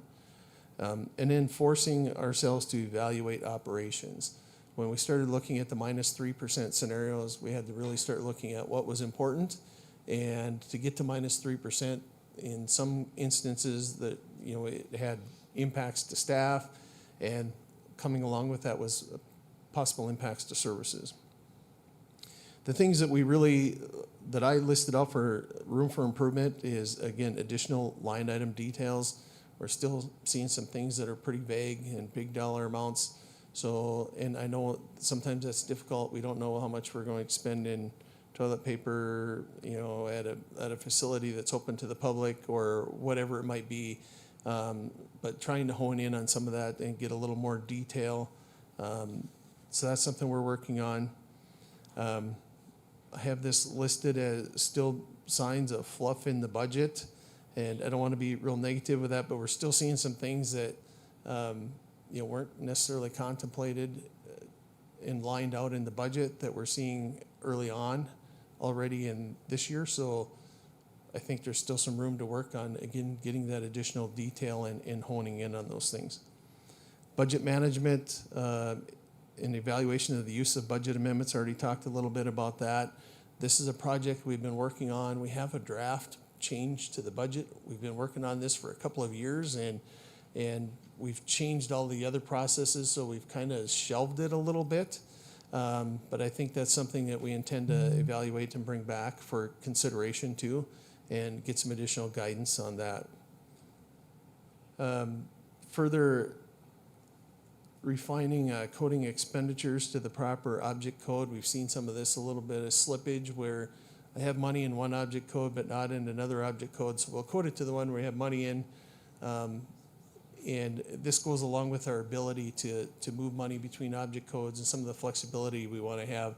We want to avoid that because when we come to develop the next year's budget, we're looking at historical data, and there's things that were charged to that object code that didn't belong there. It's skewing our information, and our decisions get worse over time because the data isn't accurate. So we want to have some ability or flexibility to accommodate these administrative type things a little less formally, and it gives us better data in the long run, and I think we'll have a better budget project or product at the end of things.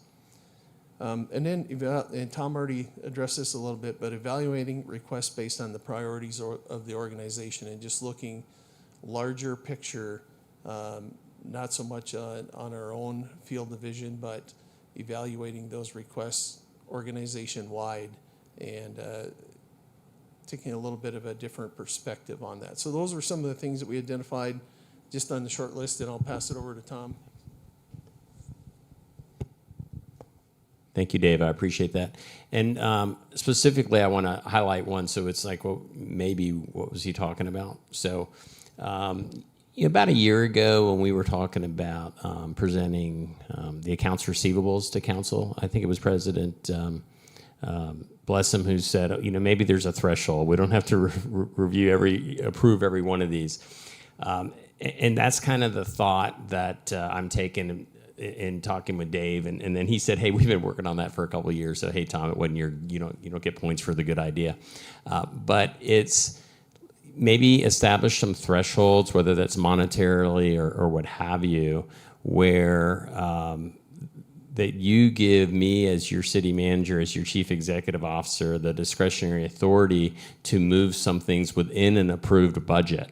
You know, there's no crystal ball. We don't always get it right. There are things that come up that they're just that they come up, you know, and there may be a threshold authority. Well, I don't want to give him up to, you know, I don't want to give him 500,000, but maybe 50,000. I'm just throwing some things out. We can provide some data to you to kind of give you an idea of what the budget amendments are, so you know what some thresholds are.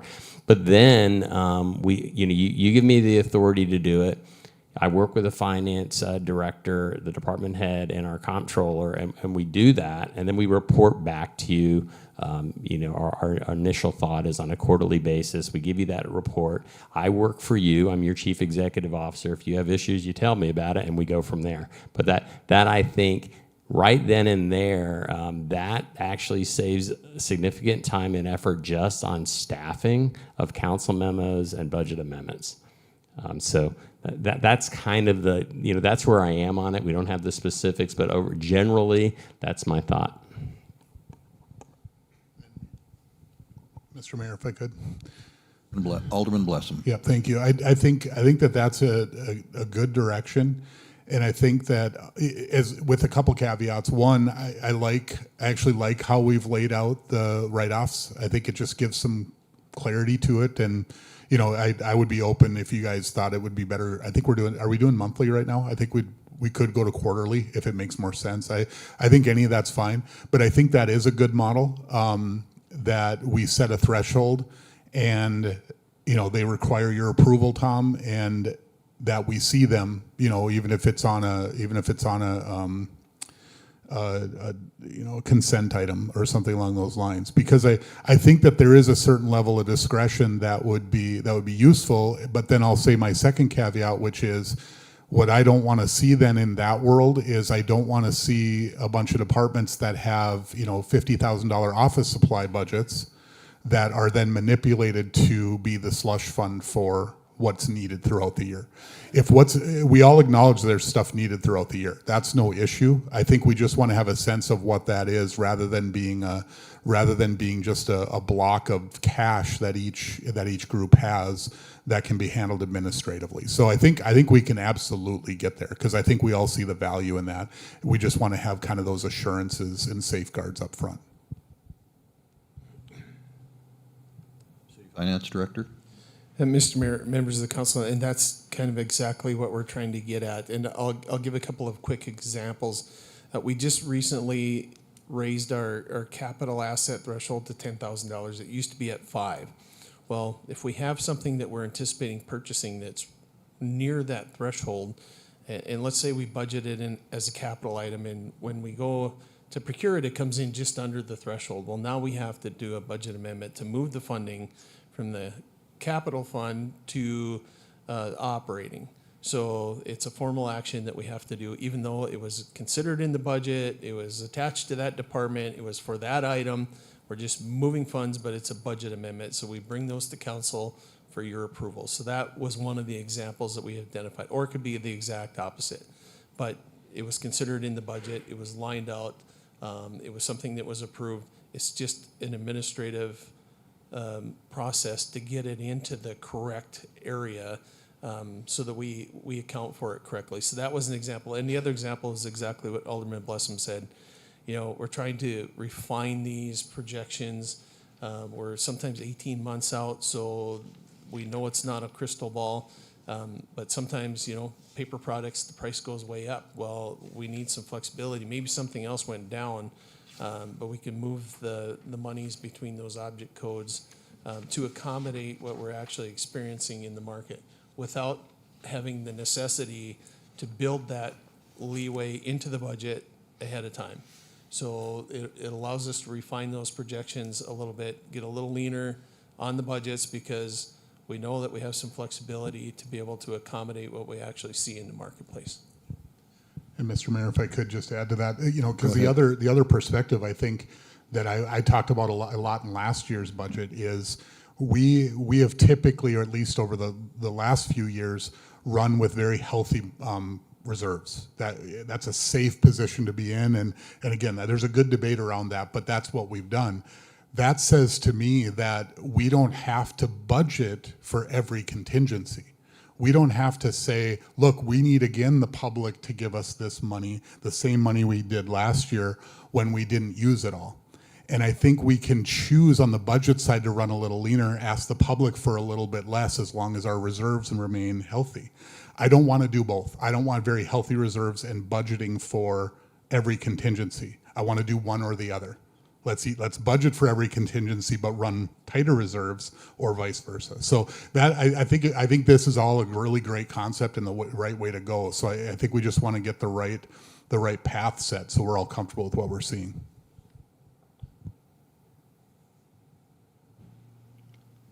Further comment? Okay. With that, again, I'm always conditioned to this, hey, we should have a motion to direct. Is there anything you're looking for, or is it just the nods that are giving you enough right now I think from my perspective, this is of interest, so I think we'd like to see it. Yeah. Alderman Blessum, members of the council. So as we have kind of a draft ordinance prepared that takes a lot of these concepts into consideration. In bringing it back, I would just want the council to keep in mind we're drafting it really broad.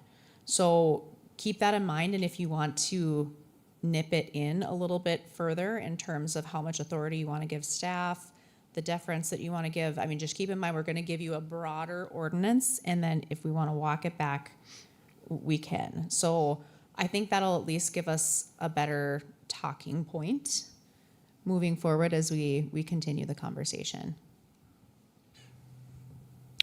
City manager, or excuse me, city finance director. I think that was a battlefield promotion, maybe. I would concur with the city attorney that we can bring this probably on the second meeting of February. Again, show the draft, kind of our thought process for discussion, and then you all can weigh in on and give further guidance, and we can revise that and bring it back for formal action. Okay, is that satisfactory to everybody? All right. Okay. Moving on. We'll move on. Mr. Mayor, members of council, thanks much for that discussion. Very helpful. If we can get the next slide, please, Jen.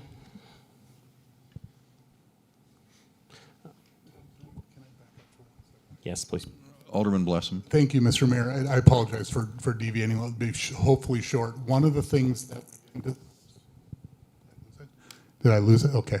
One of the things that we didn't hit yet, and actually this is the first meeting where it wouldn't quite apply yet, I don't think, but one of the things that was very helpful for me, at least as a new council member, was that the first time I saw anything wasn't simply on July 1st of 2024, I believe it was.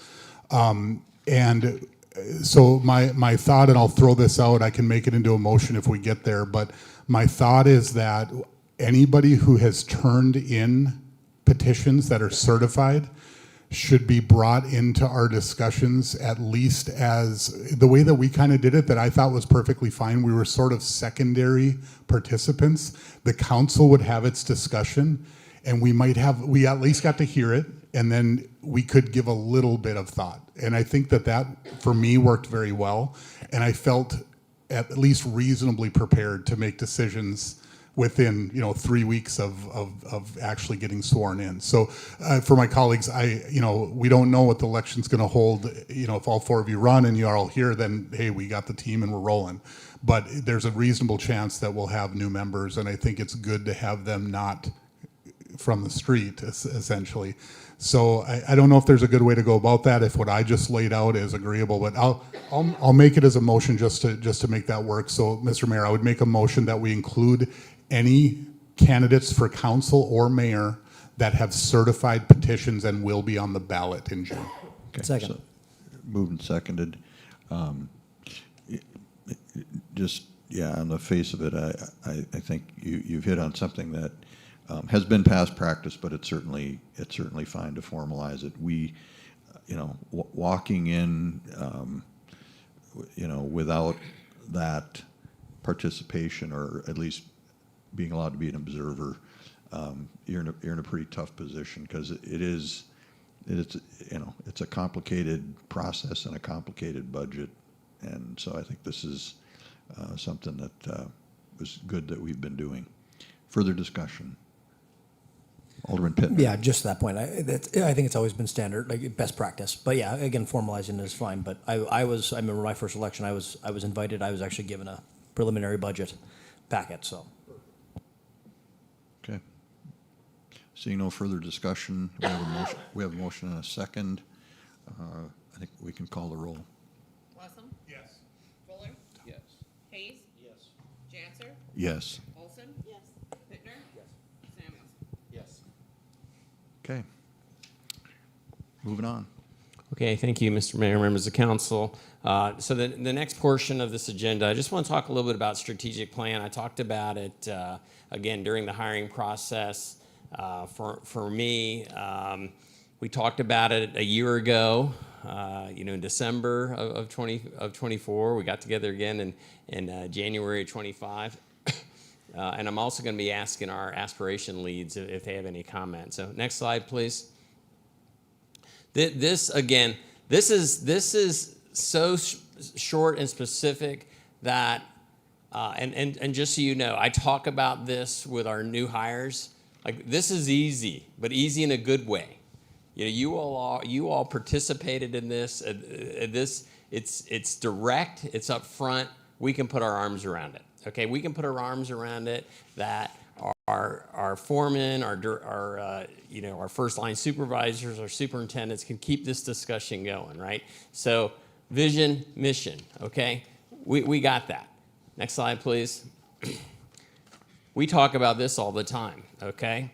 Our pride values and those particular values, and there's competencies under each of those values. Right now, we're going through the 2025 performance evaluations. This is what we're currently using.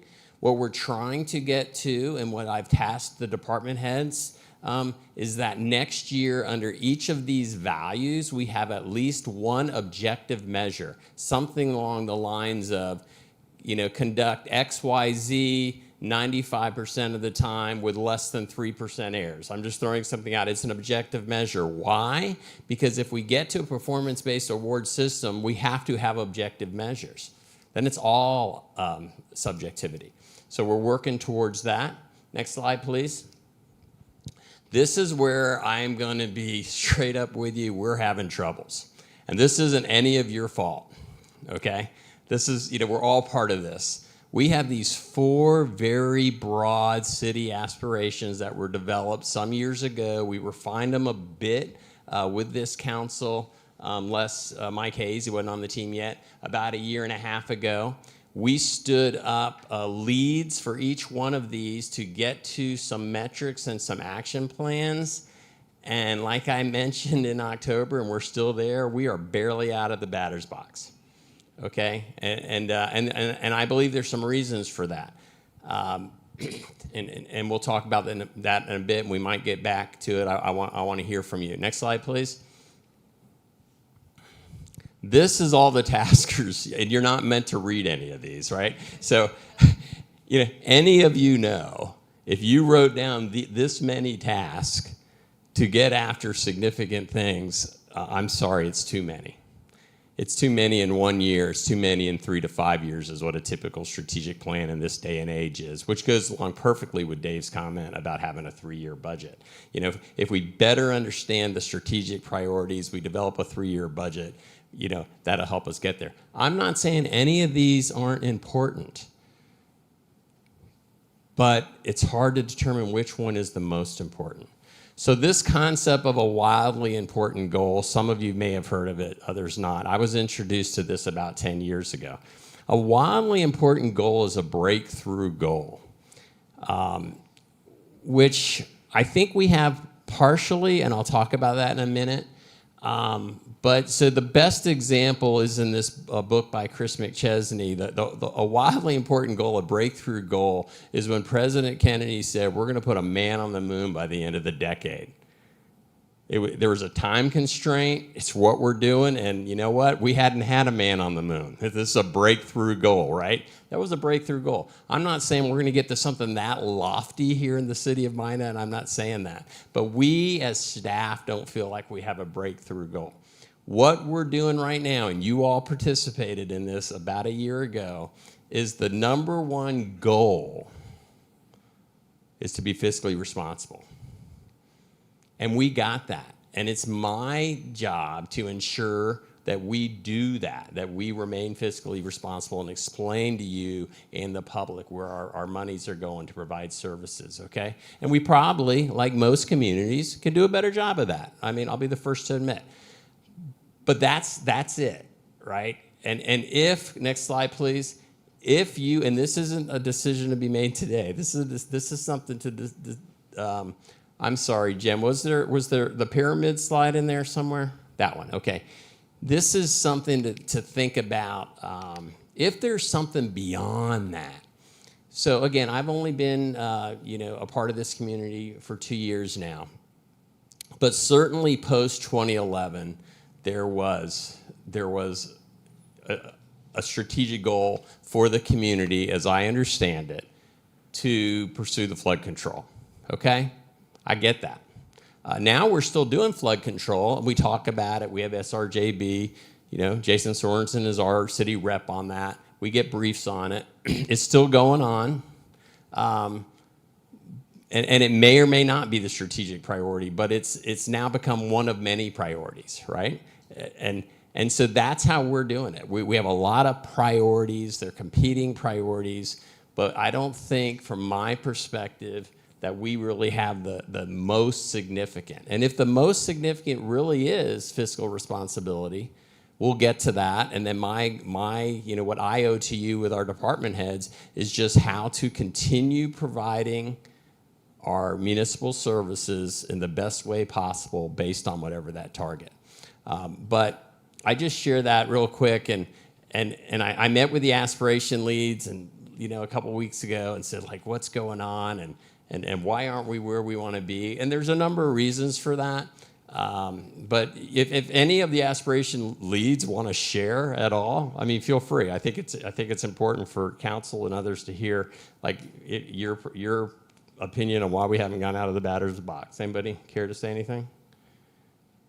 Chief Kelly?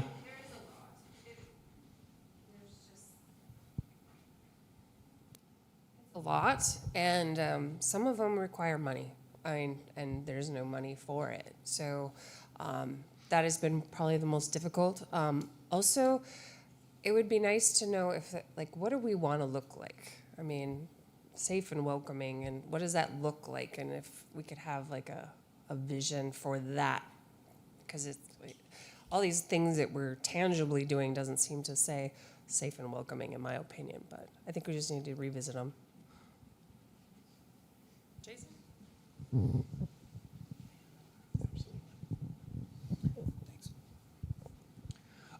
As one of the aspiration leads for Prepared and Resilient, probably my biggest frustration with it, similar to Kelly's, but I don't feel that there's any real connection to those 4 aspirations, really. To me, I almost feel like they're a creative writing exercise for a council agenda, and then what is produced from those. I don't think that was explained to us when we had the facilitator come in, that these aspirations were then going to be the foundation for something strategic down the road. So I feel like it's just a little bit disjointed, and we're not really getting to like those wild important goals like Tom is discussing. So.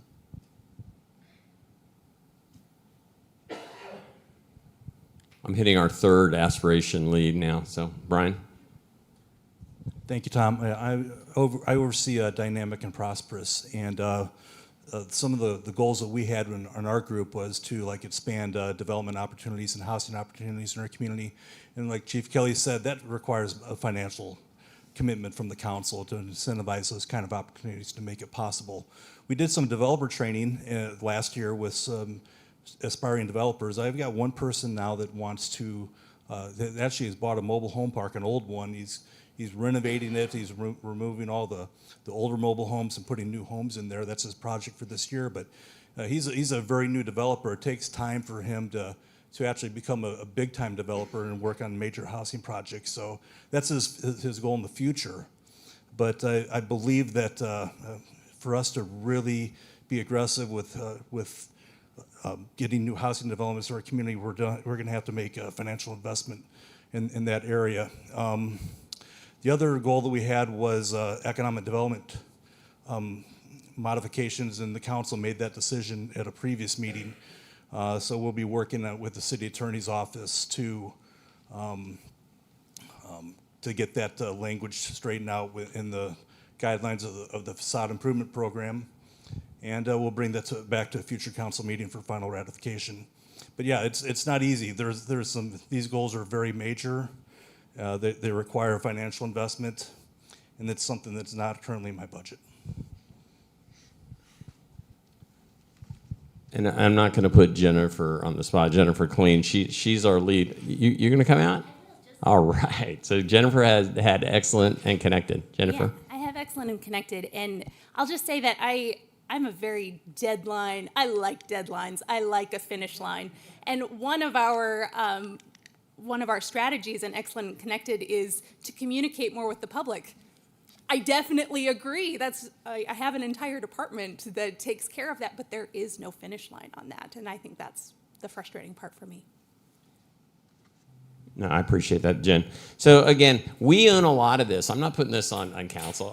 This is staff, right? I just want to give you feedback. So if you came to me and said, where are we in that? Well, we're barely out of the batter's box. Back that other slide, it's not that any of those things aren't important. Our city staff are doing important things. But I consider those are the sort of things that are going to line up, and they're going to compete for resources in the budget, and we're going to say what we're getting after and what we're not. Or my recommendation to council will be, and we'll go through this over the next sessions that we have planned. But I just ask you that maybe at the next session, or if anybody has any thoughts now, it's great to just maybe kind of reconsider. From my perspective, it's okay if we walk back from something. That's just, we're a learning organization. If we go, yeah, maybe we're not really getting anything out of that. There's nothing wrong with any of these aspirations, but as we chased them, they all individually, if you just read it, to me personally, they all individually read as great vision statements. Like we could pick any one, and I'd say that's great. Let's run with it. But sometimes we're doing the round peg in a square hole, and we're trying to force something in. I'm not saying you don't read that portion of the council memo, but we added this. What aspiration is it in the council memo? Really? I mean, it's one of the four, right? It's about doing good things. I mean, we're committed to doing good things for our people, our community. So there's some of that. I just ask, what's value added? Is there any change that you would like from council to provide direction to me and the team? And we can get after it. Again, to me, our vision, our mission, our values are simple, and we're using them. To be frank, we're not using these as I think was originally planned. We read them. I actually have it on the entrance of my door. As you walk into my office, it's taped up there. They're there, but I'm not sure that we have really, put our arms around it and said, yes, this is why I come to work every day. So with that, I just open up to any discussion. I just want to present this to you and just kind of talk about it for a little bit. Okay, we got a lot of people that want to talk about this, including me. I think Alderman Pittner had his mic up for. He's got the mic, so I'm gonna go to him first. So Tom, are you looking for maybe? I guess maybe clarify, where is this in our organization? Is this is not in an ordinance? This is not in a. Again, is this something we're looking to strike from our organization?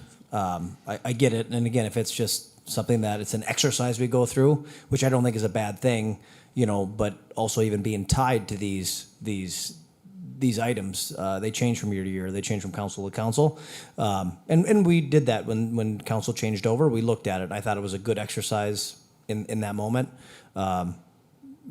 Mike likes to work within a motion. I'll make a motion to strike the aspirations from the City of Minot organization. Okay, we have a motion and a second to strike the aspirations from what? The city? Organization. Okay, so we just get rid of them. Okay. Yeah. Alderman Blessum. Thank you. So just a couple things, and it'll be working within the motion. But Tom, one of the ways that I've read about this and thought about it in my past is term different, but they're big, hairy, audacious goals, right? From which I think is Collins in Good Grade, right? So And that's been a tenet of my career in leadership. When I was at Delta, those were the things I pushed for. I wanted 50 million in consumer revenue because consumer revenue was 27% profit or something along those lines. It was big numbers that I work with my son on to say, I want to hit this. And when you bring that into a city context, it's different. It's not just saying, oh, hey, our goal is 15 million in sales tax revenue, right? That's not really in our control exactly. You can do some things to try to facilitate that, but that doesn't mean we couldn't get there, right? It doesn't mean that we can't bring some of those goals. And I tend to think of it better that way. And to bring it back to the motion that's on the floor, I don't know that this does that exactly. I think this is a decent exercise that we went through, but really what it was changing some of the semantics so I could live with them in certain ways, right? And so I'm in agreement. I think we can strike this, but I think we also don't want to lose the idea that we do need to have some thought process that's bigger than the minute by minute, what are we spending, what are we doing? Because the goal could be, as an example, the goal could be, hey, we don't want to grow our levy faster than we're growing our pot that's available under property tax, right? There's ways to get at that same idea with big goals that are audacious and they're aspirational. They're not just easy, but I think that's a better approach than this. And I think there's some good discussion we can get to there. City manager. I appreciate that. So Mayor Janser, President Council, bless them. So that's it. I mean, again, I every one of those words up there, I mean, I can put my arms around it. However, that's not really what we're using day to day. If you go back to this pyramid that I found literally on LinkedIn 3 days ago, so I'm a reader, and I think we gave credit. Jennifer's good. She's she gives credit to what firm it came from, but if you go from department goals down, that work's going to be done. We're getting after that. Okay, that work's going to be done. Process level, we're looking at improving processes that improves our efficiency. Hopefully, it improves effectiveness. This work's still being done no matter what that top level goal is. So currently, that's really what we're doing. Right? We're doing from department goals down because we haven't, as city staff, I don't think we've wrapped our arm around what, and maybe there is not a quote unquote breakthrough goal, a BHAG, a WIG, okay? But if you as council believe there is, what I've just encouraged, and that's the reason I think this kind of discussion is great, if we can be doing this again over the next few months, and if something comes out and you discuss it and we can all put our arms around it and I believe we can execute it in the next 3 to 5 years, then let's go after it. And that'll be the high level breakthrough goal. But department goals and down, that's being done. That's being conducted right now. It's being done. This minute it's being done. But we really have yet to put our arms, in my experience in the 2 years that I've been here, around something above that. Alderman Fuller. Everybody said everything I was going to say, so I'm good. Okay. My comment is, I guess, this. I can live with the motion. I am a little reluctant, though, based on all the time and sweat and brain power and exercise that we went through to get this stuff.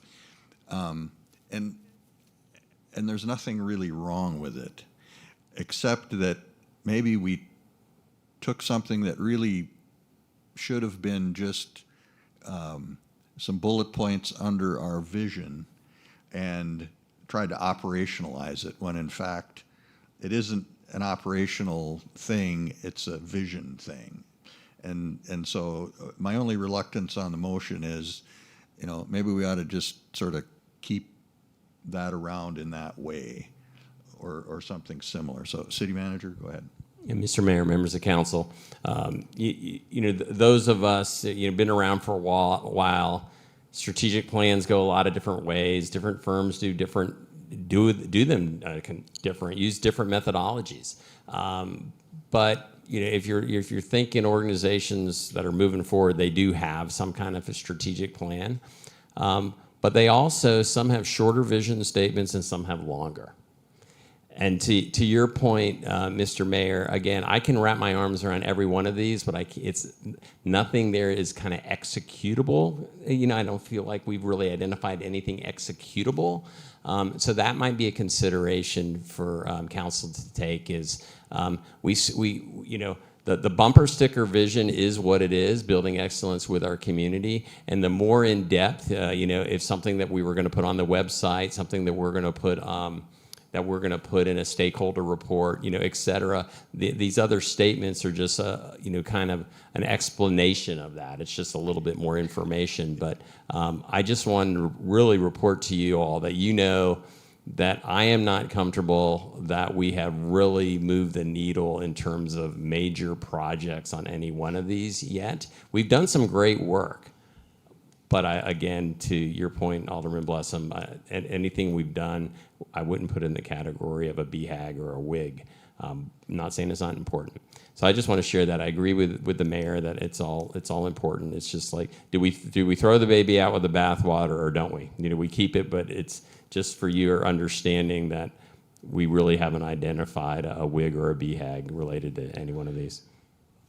City manager, it's maybe more when we're doing the operational executional stuff, it's thinking a little bit, you know, building excellence with our community is a great statement and a good vision.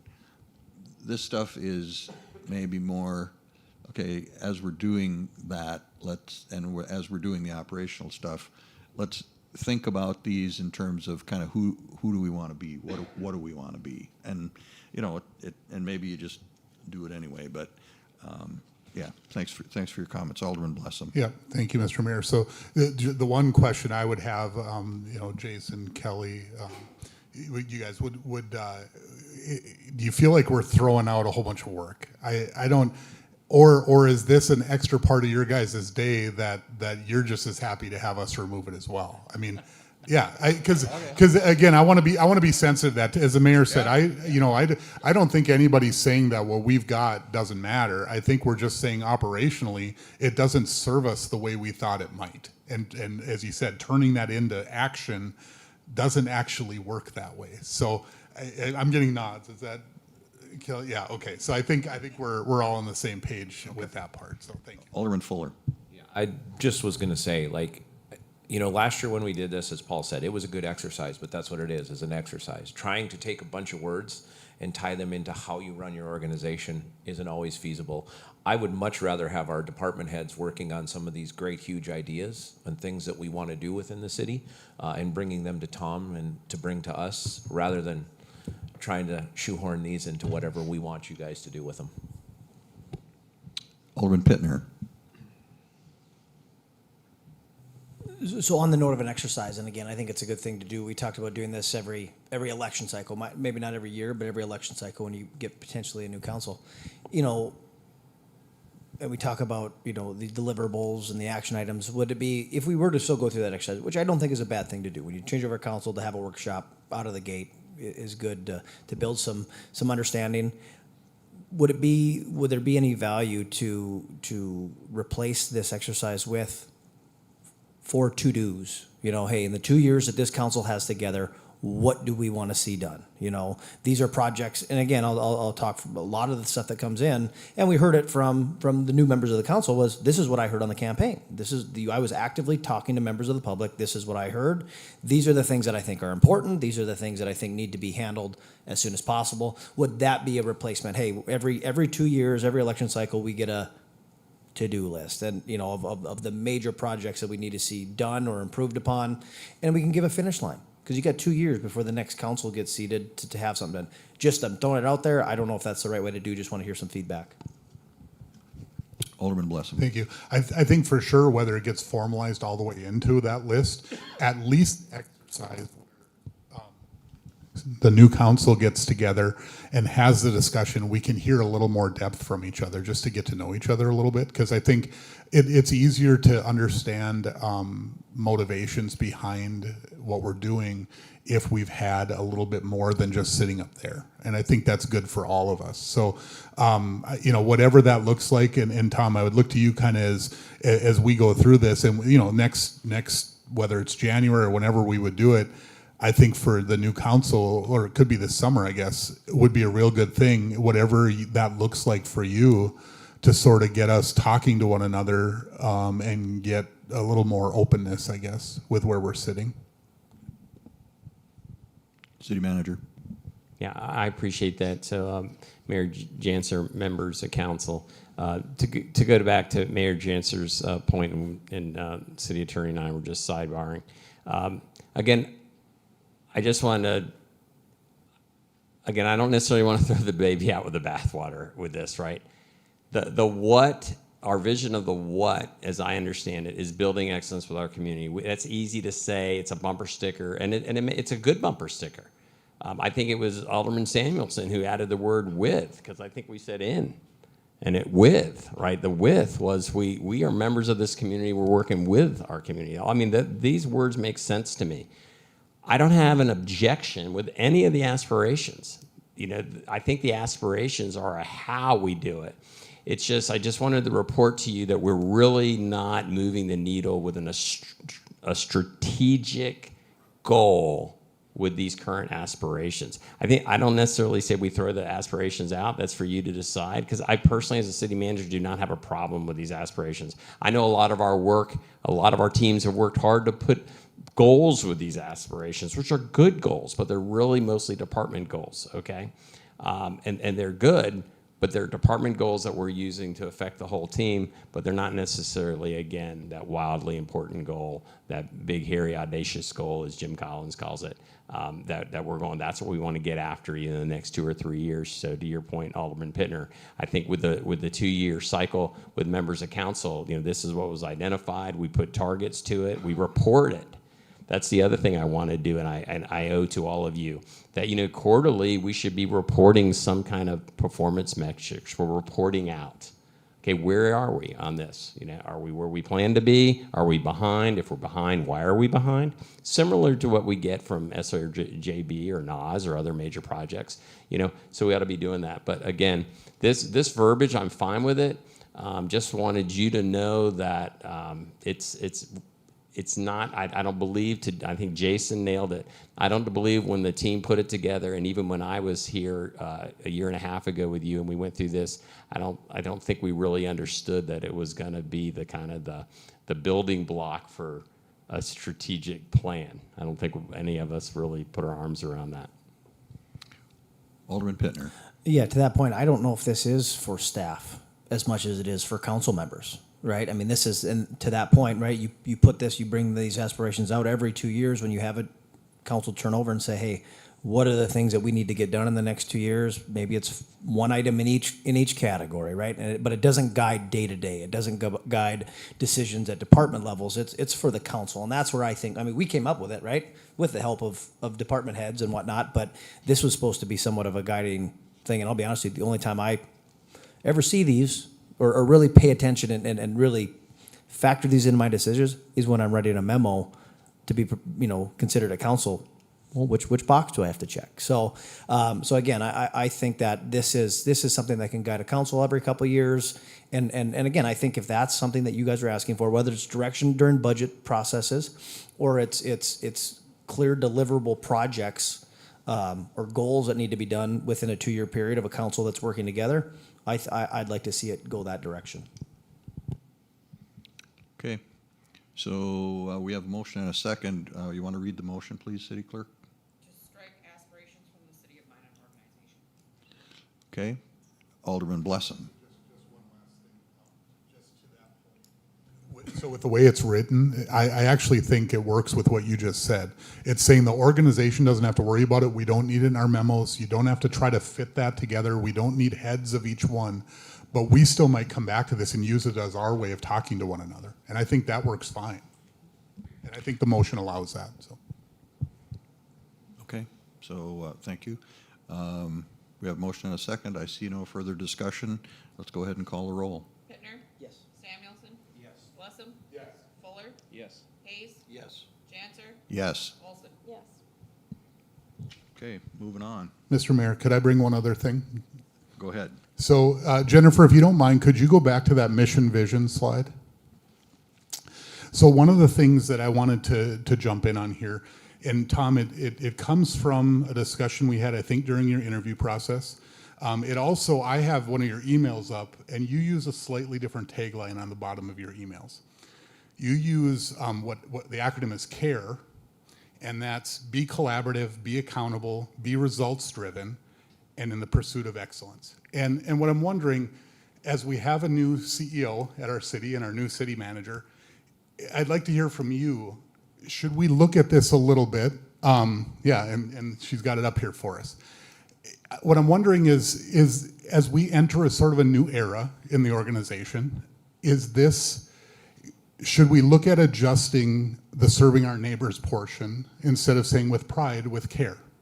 And one of the reasons that I'm a proponent of that is that I like the R, obviously. The results driven is something that's going to become very important as we navigate what the legislature has done, as we navigate the world that we're in. And I'll throw that out to my colleagues. So I'd like to propose that we make that adjustment, and I apologize, that must be the mission side, because the other one is the vision, is that right? Or are those just together?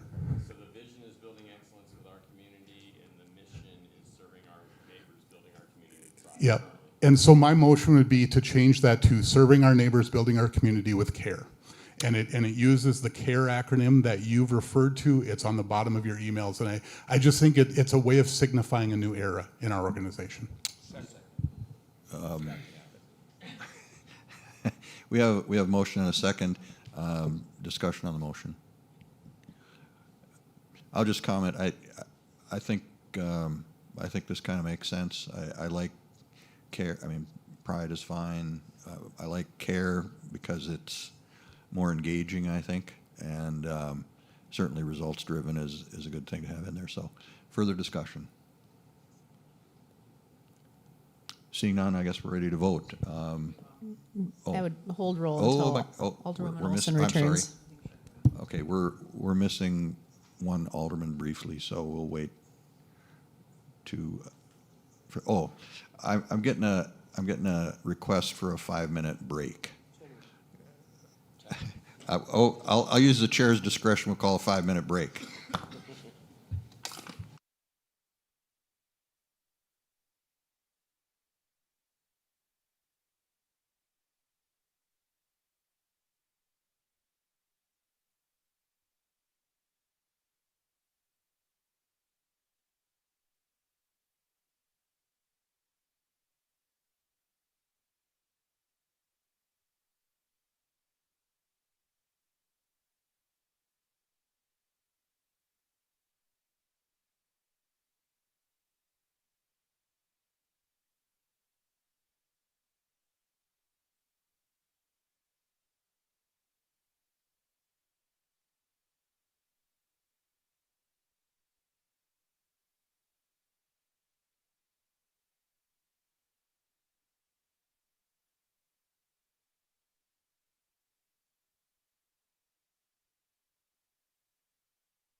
Okay, I guess we are back.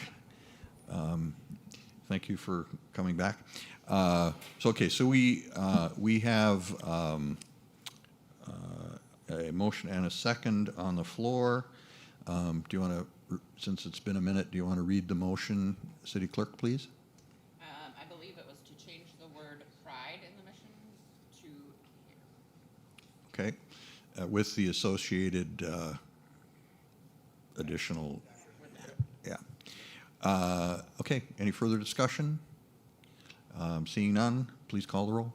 Blessum? Yes. Fuller? Yes. Hayes? Yes. Janser? Yes. Olson? Yes. Bittner? Yes. Samuelson? Yes. Okay. Thank you. City Manager. Thank you, Mr. Mayor, members of council. So I know we got about 12 minutes, so we're going to wrap up on time. Next slide, please, Jennifer. They're all laughing because I have the mic and I said 12 minutes, so they think that's pretty funny. I got to tell you a short little story. So this is funny though. I sent a note to one of my best friends this weekend, and it was said, "Hey, I just got to share with you. This person's known me since I was 18 years old. Hey, I got to share with you that our community engagement manager, Jennifer Clean, has started a program where I'll go out and talk to nonprofits and other groups, right, service groups, and just like, what the city's about, who I am, blah, blah, blah." And I go, and she's referred to it as TJ Talks. And then I did I can't say it in public what I did, but it was, some kind of phrase with questions at the end of it. And he comes and he's just laughing like, perfect. Like, yeah, of course you talk. Like, okay, thank you very much. All right, so I just want to wrap this up a little bit. One of the things I talked about when during our interview sessions was, I wanted to talk to you all about operating norms. I was going to talk to you about it earlier, but, I had a little medical issue, so December kind of got away with me. But, you all know what operating norms are. It's just making sure we're working together, good governance, what's functional sometimes, what could be dysfunctional. I wanted to share with you all, and again, I never come up with a good idea. I steal from others like that pyramid. But this is the norms that city staff has adopted, and essentially it started within our department head meetings, okay? And it's all about just respecting one another. It's as simple as that. Dignity, respect, civility, okay? So this is what we do. Are we perfect at it every time? No, we're not. We're humans, right? So I'm not. I screw up 4, 5, 28 times a day. But I just wanted to share that with you. That's what we've adopted. And I've done a little bit of research. This is from the city of Grover Beach in California. This is what their council has adopted. We'll get this to you just for something to think about. And it's, again, I think we opened it up with, we all are coming to work every day, and you all as great citizens, volunteering to be elected officials, which is awesome because we don't have enough of that in our country these days. That this is just a thought, working together, working together, valuing the partnership and the council manager. Mike and I had this discussion the other day about it, and I think you all get it, right? I'm your chief executive officer. I'm responsible for the rest of them. Come to me, you got issues. We've had a practice in this city that I'm totally fine with. I don't mean to change it, right? Council members go directly to staff, get answers. That's good. Staff knows to keep me in the loop. So don't feel, I know many of you will send staff a note and you'll courtesy copy me if it's an email. Great. But just know that typically they're the expert. I'm leaning on them, right? And some of you are more apt to send a text. Some of you are more apt to shoot an email. As long as you recognize that the professional courtesy, I'm going to get to it when I get to it. But if you ever need me right away, call me. Okay? If you call me, I know it's close to being an emergency, right? I also will share with you all, it's a little bit TMI, but I'm kind of an early to bed guy because I'm not 22 anymore. But I have the phone on. The phone is on. It's right next to my desk. That's the way I've been wired. You all know that I was a member of the military for a number of years. That's the way I'm wired. But if you call me, then I know it's something and we'll get after it. But text, email, that's fine. I ask you if you would do that same, the department heads you work with, what's that relationship you want to have with them, what's the best means of communication, because some it's going to be, I never read an email, send me a text, okay, that's cool, that's like my son, like if you send me an email, it's probably one of the 10 million something in my email box that I'm never going to open, right? So again, I just want to share that with you. We as a staff, this number 8, Chief Kelly brought this up. It's a great point. We want to be transparent, but sometimes our ideas that we're talking about in department head meeting are half-baked. Like it's pre-decisional, right? And then if we walk out the door and start talking to everybody about it, it's not even, we haven't even run it by you yet, but it could be something that could be impacting, somebody at the front of the line, doing a lot of hard work. So we have to be careful with that. I mean, we want to be transparent, but sometimes it's not even ready to talk to anybody. It's like we're just discussing it. But anyway, that's just this city that I looked at, and I just wanted to talk to you about it. Obviously, you all know that you can come to me and talk to me about anything, and then I owe it to you to get an answer. All right, and to have one-on-ones if you're talking to me about it. And I know you all do that. I don't have an issue. This was really thought about 4 months ago, but I've been thinking about it. I talked about it. I said I got to throw it up on the slide. Next, please, and then I'll give it over to you, Denny. This is just I got out of the International City Managers Association. It's just their general guidance to city managers that came up again in the conference in October in Tampa. We'll send this to you. You can agree, disagree, but this is kind of just a general thing for people who work with cities and counties all over the country. Just kind of throw out some, and what I like about it, this is the pros, right? You could always turn around and go, well, what's dysfunctional? Well, it's probably the 180 of this. But again, this is the tough thing that you all signed up for, right here in the middle. And I so appreciate that. You're making tough votes sometimes, and you sometimes know that it's not a popular vote. Might not be popular with a group of the overall population and the community, but it's necessary. You've been informed, you get staff's input, and you make a decision. You just did one earlier today, right? That's what you do, and our goal, as a staff, is to respond to it and do what we need to do. But I just want to share that with you. If anybody has any other comments, either council or staff members on this at all, just want to open that up and kind of end the session with that. But we got 4 or 5 minutes left. Does anybody have anything?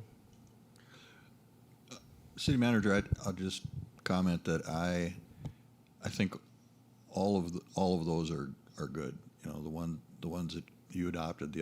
These 3 examples are similar in many ways, and I think they're all good reminders to us that we have a responsibility to operate in a certain way, and I think it's a good reminder. Thank you, Mr. Mayor. Jennifer, I don't know if there's a next slide or not, if we were wrapping it up on that one. Okay, that's it. Next. I think that's all we had for today. So I appreciate your time. I think these working sessions are going to be very beneficial to staff. I hope they're beneficial to elected officials. We'll keep working together. So with that, Mr. Mayor, I'm done here, and over to you, sir. Okay. This has been a good session. I think we've made some good moves and decisions. I think that we'll have plenty more opportunity here over the next number of months to move forward on a number of these things. So is there anything else anybody would like to bring up? Just a thank you to staff. We know we put a lot on you guys, so all these extra meetings and everything are very appreciated. Absolutely. I would echo that. Anything further? If not, motion to adjourn is in order. Second. Moved and seconded that we adjourn. All those in favor say aye. Aye. Any opposed, say nay. Meeting adjourned. Thank you.